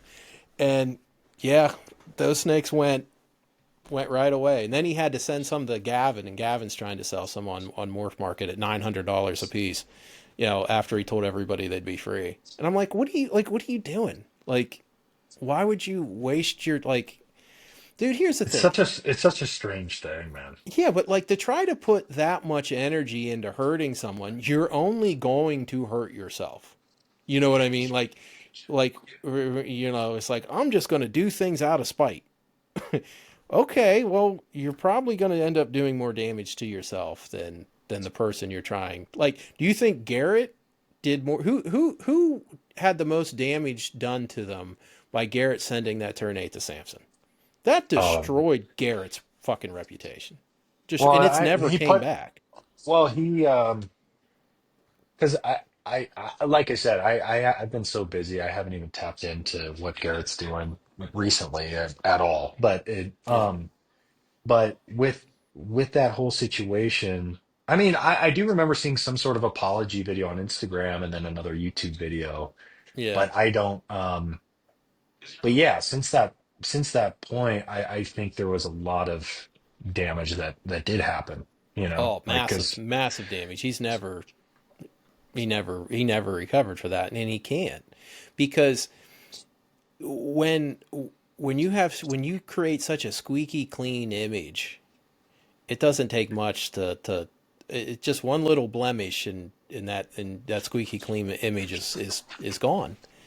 You know, and and I just Aubrey's actually doing some cool stuff with my bloodlines this year, so I am happy about that. He did breed a Sunfire, Anthrax, Orange Glow Tiger to Eternate.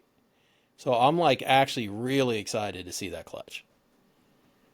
You know, That will that actually should be yeah, pretty awesome. yeah. Like, And I'm like, and, like he's down there like I'm destroying Rodney, and I'm like, dude, that's awesome breeding. Tear it up. Like I don't know, you know what I mean? As long as he's making good looking, I just don't make ugly snakes with my bloodlines. That's all I care about. Like, do you know what I mean? Is like he can produce don't take all it the to a Kalatoa. yeah, he can produce all the great looking stuff with my bloodlines and give them away if he wants to. Just don't make ugly snakes with my stuff. You know what I mean? Yeah. So, but yeah, Yeah. I mean, he just And it's interesting because like all I heard ever before connecting with you or whatever was obviously all the mhm, BS, all the drama, all that stuff. yeah, But the reality is, after getting to know you and it's like not only do you say the thing that nobody is going to say, right? But yeah, it's like, and people can disagree with maybe your tone or how you say things, whatever. But the reality is like y the history of super dwarfs and all these different things that have come to pass over the last 20 years or whatever it's been is in large part because of you. And I don't think people give you the credit that you really deserve. You know what I mean? And I'm that's the okay with biggest that thing. though. Yeah, and Yeah, and that's okay. But in terms of the history and the timelines and like me enjoying my animals, it's like hmm okay, this a lot of this stems from Rodney and his experience and whatever. And nobody's perfect. I'm not saying you're perfect. Nobody's perfect, yeah, but it's like once I kind of learned the facts and kind of everything that's transpired over the last 15 to 20 years, it's like you honestly have good intentions for other breeders, the industry, and with where things are going. Like that's just the reality.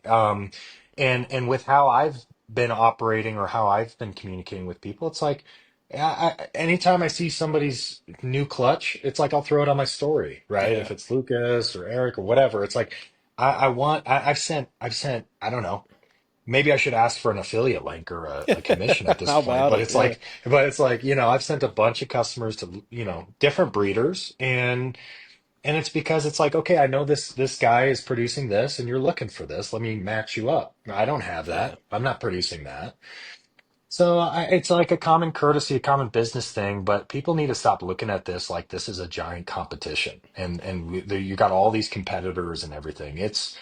Everything comes full circle. We're on this merry-go-round where it's yeah, like if you do act in spite, right, and you do some of these things, that karma's coming around and it's going to make you look stupid. You know what I yeah, mean? Like ultimately. So people just need to put their big boy pants on, be able to have adult conversations, and be able to talk business for what it is instead of like you know, being passive aggressive and doing all these different things. And so, yeah, people are like, I don't want any part of the drama. It's like, well, this is reality. Like, this is yeah. the real like world. Like, Well, and I get accused of drama too when I would just like I used to get a lot of shit for the stuff I'd say about Nerd, and because they would make all these crazy claims about what islands these Morphs were from, and I'd be like, no. They're like, well, why are you causing problems? Why? It's like because Kevin made up a story about where these animals came from to put a higher price tag on them. They're not dwarfs. Like we know where those animals came from, and they did not come from Solaire. They did not come from Jampia. And it's like, well, that's not drama. That's just stating a fact. I'm sorry that I'm saying it about somebody that you like, and that's where that pushback comes from. Dude, I got a lot of pushback when I was busting Garrett's balls about telling people those 75% super dwarfs or whatever were going to stay like be as small as 5 feet. I'm like, this is just what this isn't real. And they're like, oh, you're just jealous. I'm like, what am I jealous of here? like that. There's not even anything to be jealous of here. It's just I find it. I also because I work with so many. I've had so many wild caughts. I understand how dangerous a retic can be. You know what I mean? So that's why I tell people don't put snakes around your neck. Like don't you don't really need to do that. Like maybe for a minute or two, but like don't let a retic crawl over your face. Like it something can go wrong, and but the big thing I've been doing is I've been trying to help out the new breeders. I've been bringing them on. Any new breeder who wants to come on the podcast can come on the podcast. Anybody that's getting ready to start producing some of their first clutches, I'm trying to get them to come on. Like, hey, let's push your stuff. I'm really trying to help those people out because I don't mean to be a dick, but I look at a lot of the old breeders as just they never learned a lesson. You know what I mean? And they're still doing it like they were 15 years ago. So they're on their way out. So I'm not going to waste my time with the people that are on their way out. I'm going to try to help out these new people that are going to continue this on, be the people producing the good stuff, be the people that are out there online talking to the new people that are coming in. That's who I'm going to focus on. I'm not Right. wasting my time with these old breeders. Right. It's not worth it. It's not worth it. Well, and things.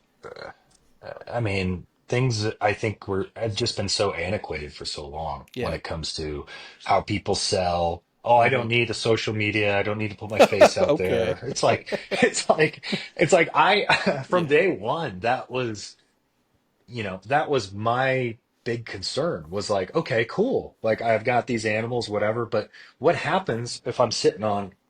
30, 40 babies and I can't move them, right? And Yeah. it's like, or I can never move them because nobody knows who the hell I am, right? Like that was my main concern. And so Yeah. coming into this, it's like you got to prepare for that as a new breeder. Um, this is a long-term play, and that means a long-term investment into who you are, your brand, being a part of this community and bringing value to people, right? Like without expecting, money in the bank account right away. And Yeah. that's I think what some of these older breeders I think are missing is they just expect people to show up at the front door and buy. It's like, you know, it Yeah. doesn't work that way. Like if you haven't set a peep in 18 months, I don't Yeah. care if you've got something cool that just came out, whatever. It's like, there's thousands of hundreds, if not thousands of retic breeders on Morph Market, social media, whatever, that Yeah. claim that they've got the hottest, latest thing. So you got to be able to stand out, And a you know? lot of a lot of those people haven't integrated. There's a lot of people, and it's amazing have not integrated localities into their projects, and it's like you're gonna let it's like you're gonna put in 15, 20 years into this, and you're gonna let some new dude that's been keeping for less than five fucking blow right past you. Because Right. that dude's going to make the super dwarf version of your mainland snake, and he's going to sell it for 5 to 10 times more money. And that's what. And I don't want to like go after Shane or anything, but I can't for the life of me I cannot understand why Shane has not implemented any localities into his Sunfire projects. I Well, that's the, Lucas did it. He borrowed a fucking snake from Eric that Shane produced and bred it into a Solaire. And I was like, how is Lucas beating? He's had fucking retics for 6 years, and he's about to beat Shane at Shane's own project, and he's going to do it immediately. You know, yeah, it's with pretty wild. with one breeding, Yeah. one breeding Well, and versus that's, and that, 15 years worth of work.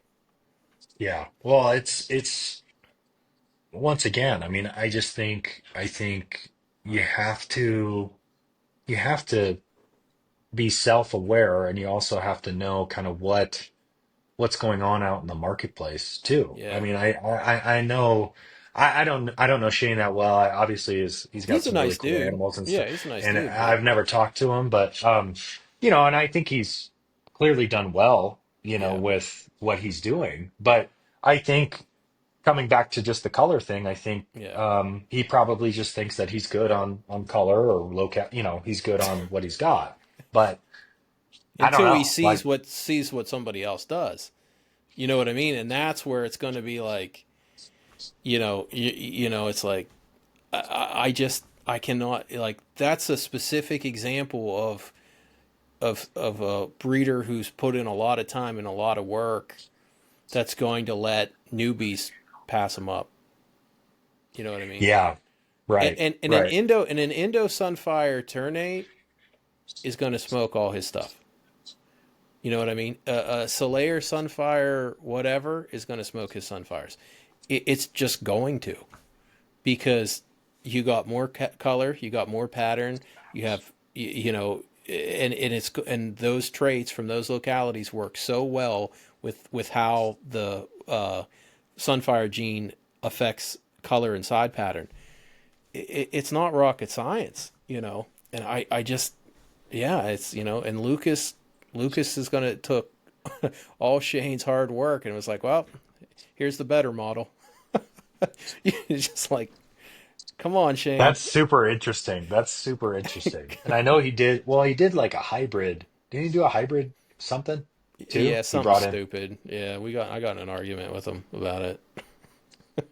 Well, not to switch too many gears here, but I mean, are we going to get any new morphs in from Bob, or Dude, that's I made a I, post the other day that I I think we're gonna start seeing morphs pop up because of all this locality stuff.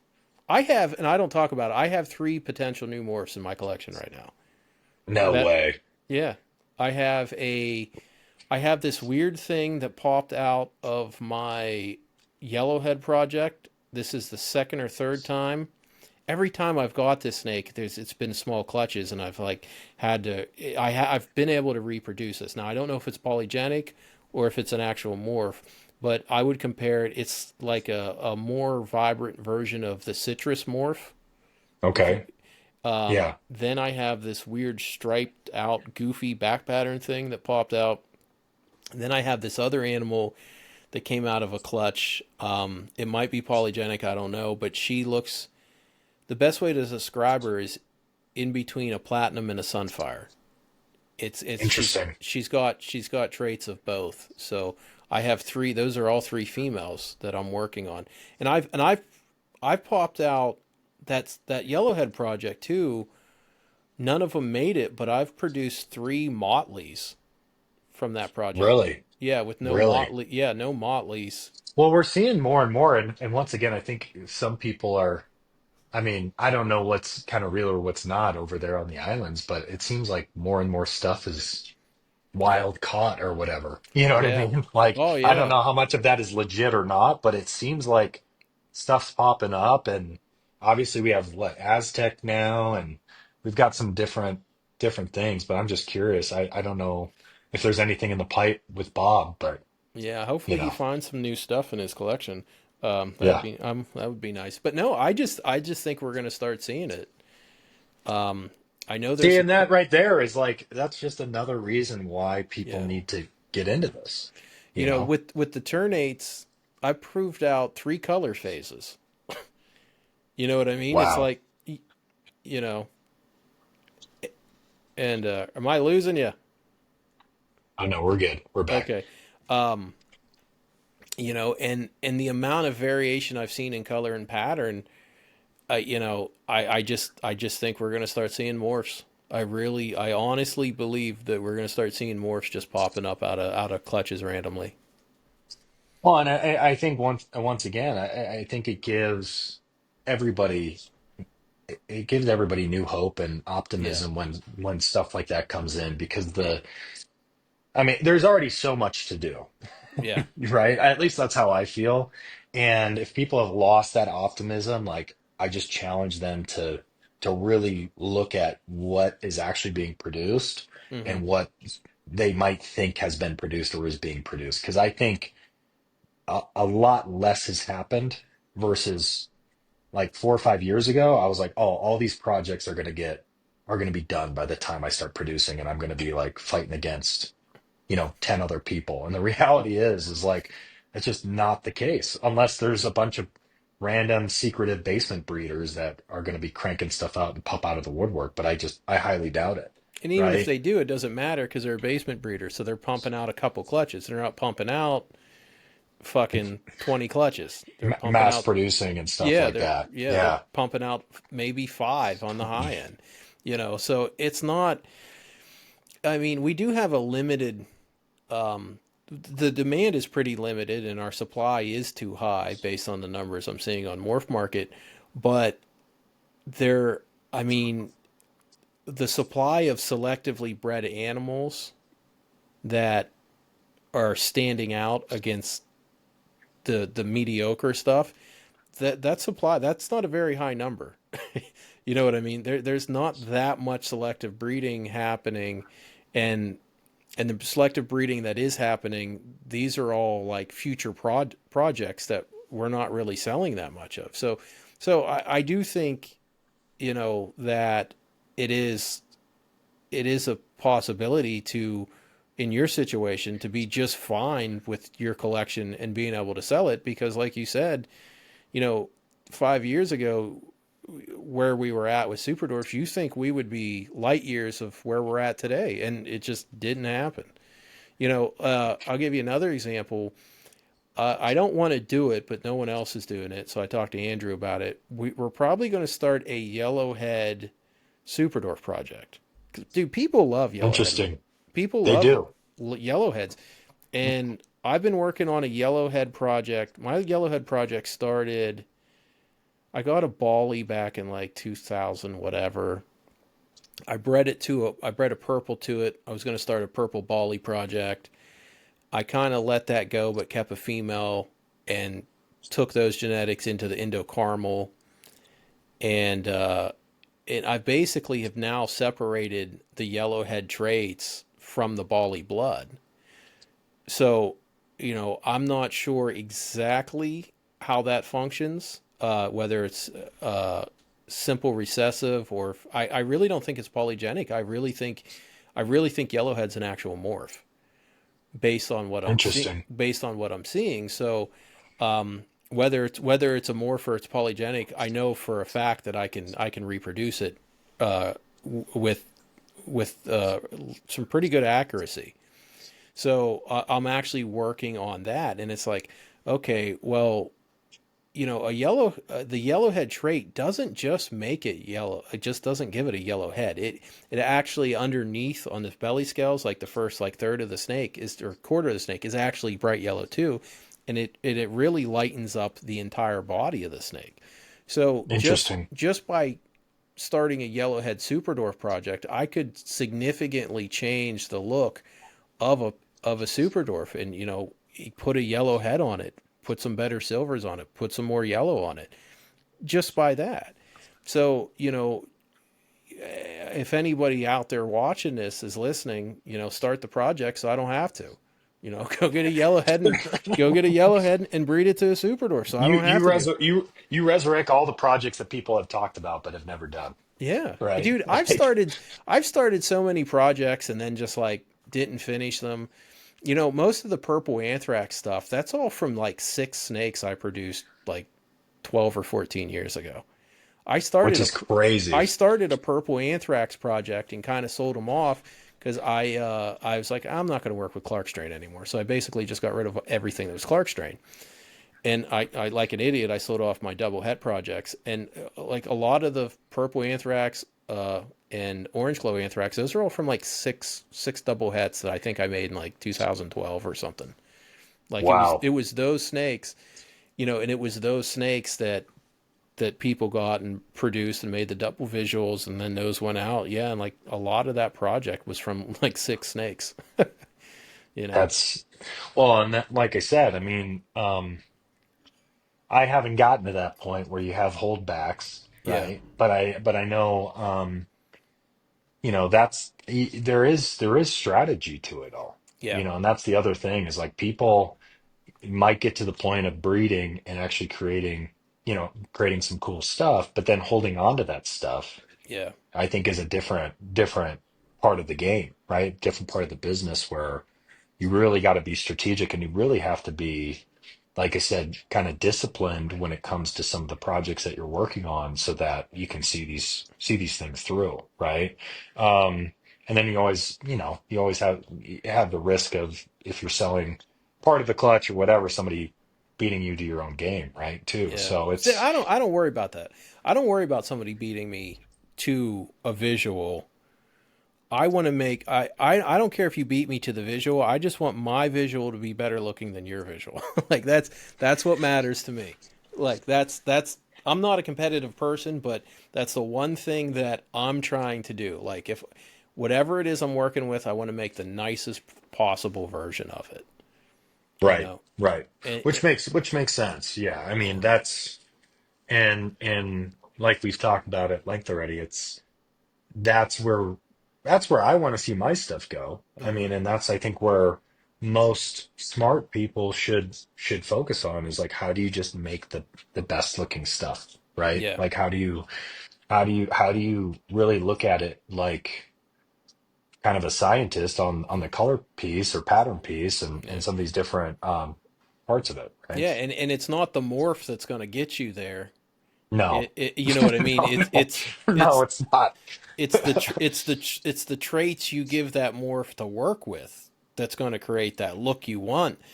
And you know, I hope newer breeders really start to think about it in that aspect that it's not the morph that's going to make the desired look. It's the extra genes you give that morph to work with. You know. Well, and a good example of that was I was pretty shocked with how some of your morph crosses looked with the ternate stuff. Like it's like I had never seen that kind of stuff before. Yeah. You know what I mean? And that's what's cool to me, where I'm like, there's still so much that is out there that can be done and can be Hmm. played with. Um, so don't get stuck in that box of like just being No. like, it has to be 75% super dwarf, Kalatoa to sell or Yeah. something like that. You know what I mean? I think number one, it comes down to the breeder and their reputation. Number two, it comes down to the quality of what you're producing, right? Yeah. And like those two things you can control like fairly well and have a big impact on. And I think more people just need to step outside their comfort zones and put more stuff out there and and share more too, I've been Yeah. kind of bad at that the last 2 years, year and a half. So, Yeah, I try to share everything I fail at too. Like hmm people don't like to talk about when their eggs go bad or their female slugs out. I fucking share all that stuff. You know what I mean? Because yeah, and I don't because I do that because I don't want the new people to get discouraged. You know, right, I, right. I really I don't want them to get discouraged and think like, well, look at all these people. Yeah, you saw what I hatched out, but you didn't see all the you didn't see all the other things that went wrong for the whole breeding season. Which there's always something going wrong, you know. So, but I think I would like to see more breeders share some of the more negative things about it. So the new people coming up realize that like, well, it's just not me that's having these problems. That, you can be doing this 10, 20 years and you'll still have a female get egg bound, or you'll still get some slugs, or you'll get a male that doesn't want to breed. There's just all those things that could go wrong. And I'd like to see breeders share that information more. So the newer people understand that, it's everybody. It's not just them that's having some bad luck. Right, right. Well, and just be share the realistic side of it, I think is Yeah. super important because once again, it's like on paper, those looking those at numbers everything, those the numbers are crunching the easy on. numbers. Yeah. Yeah, oh, I put this much money in and the equation spits this out and yeah, I'm gonna invest, 100 grand in Yeah. this. And it's like, well, I think, like you mentioned, I think those are realistic numbers. I think you can consistently do probably what 50 to 100K, 70K Yeah. ish. Like I think you can do those kind of numbers. Um, And you can do that as with long, not a very big collection either. yeah, yeah. I mean, and that's like if I was on the lower end of that, like consistently, and that's all I Hmm. was bringing in, it's like. that would be great. You know Yeah. what I mean? It's like I can pay my kids and they can earn something. They can learn a little bit about, the business side too, and we can have fun doing it. But yeah, I think the expectation of making multiple six figures in this game is just it's just unrealistic. Well, you Like can it's just do it. not. You can do it, but you end up getting crushed by your own overhead. Right, right. You know what I Like mean? the scaling piece is just that's the big issue. Unless like I said, you go to private equity and you meet someone crazy enough to you know buy Uh, in, Yeah. right? Yeah, but then you just owe them money. Yeah. Right. Then you just have investors to speak to, right? Yeah, And then it's supposedly that's happened, but yeah, I guess we'll find out if those rumors are true. yeah. So, Well, Rodney, I appreciate you having me on, man, and oh and yeah, uh, yeah, love to we've come been on on again. we've been on here for 2 hours. I didn't realize we Yeah. were talking that long. Hey, what's in case I don't know if you want to talk about it or not, but didn't you have something going on with Morph Market? Oh yeah. I mean, I don't have any beef with them. I actually No, I have like thought you a were doing something with it. I thought you had some business shit going on with them. yeah. I'll be able to dive a little bit deeper at a later date into it, Okay. but yeah, I had lunch with Darian in Salt Lake. I don't know, a couple months ago. Mhm. Um, and all I gotta say is I actually really like Darian. I know he's he's pretty energetic, I'll say, on Facebook and Yeah. and some of the stuff he posts, and um, but as a person, as a human being, like he's a really down to earth, good dude. And I'll just say this in terms of what he's doing for Morph Market and some of the changes he's made and some of the things that he's implementing. I know there's some people that are upset about X, Y, or Z or competitors, but I think he's just making it better. Like Yeah. honestly think that from a breeder standpoint, in terms of like the shipping savings and stuff like Yeah. that, like that is massive. And so yeah, he's looped me in on some stuff and we're working on some different things. But I honestly I was just pleasantly surprised by Hmm. like who he is as a person, and I think he's a great advocate, and he legitimately wants to save people money, and he wants people to win on the platform and be able to sell and be able to safely move these animals. And so I've got nothing but good things to say about him. You know what I mean? Yeah, I don't have a problem with him. Sometimes he's a bit much, but I yeah, I see a lot of people giving him shit, but it's like, well, then start your own morph market. you know, Well, you know well, what I and mean? comparatively speaking, I mean, a couple of years ago, what Morph Market was and what it is, it's completely different, Yeah, it's right? Like, totally it's completely different. And what I will say that I think one of Darian's superpowers is like the ability to execute. And if people didn't already know this, like Darian's got multiple businesses, yeah, right? It's not just Morph Market. Um, but he literally comes up with an idea and it's like implemented yeah, within like a day. You know what I mean? And it's like, so as an entrepreneur myself and somebody that's had businesses and is involved in different things, like that's really cool to see. So like, and I will say if someone's super passionate or there's a group of people that really want to see something change on Morph Market, like hmm, he's all ears on that. And I think that's a rare thing for owning a platform like that yeah. carries so much weight, like where not only is he Open to feedback. open to critical feedback, but then also having the ability to execute quickly is Yeah, something that he's just great at. And he's got a great team too. So yeah, nothing but good things to say about Darian. And it's been cool to just kind of get a little bit of a peek behind the curtain in terms of what they're working on. But yeah, I mean, I once again, I haven't gotten to that bridge yet to selling animals or anything like hmm, that. But I can only imagine, you know, the opportunity that Morph Market's going to be able to provide me. Plus, maybe a website or whatever when I yeah. when I get to that point. Because I know you do a lot of stuff on your website, right? And Lucas has a website now too. Oh, So I did think he that, finally launch it after 6 years?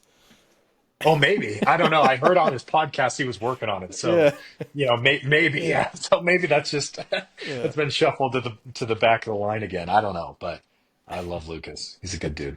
Yeah. You But all know. right, yeah, man, it was a good talk, and we'll have to do it again, Yeah, and let's do it. yeah, hopefully we don't get too much shit for this one.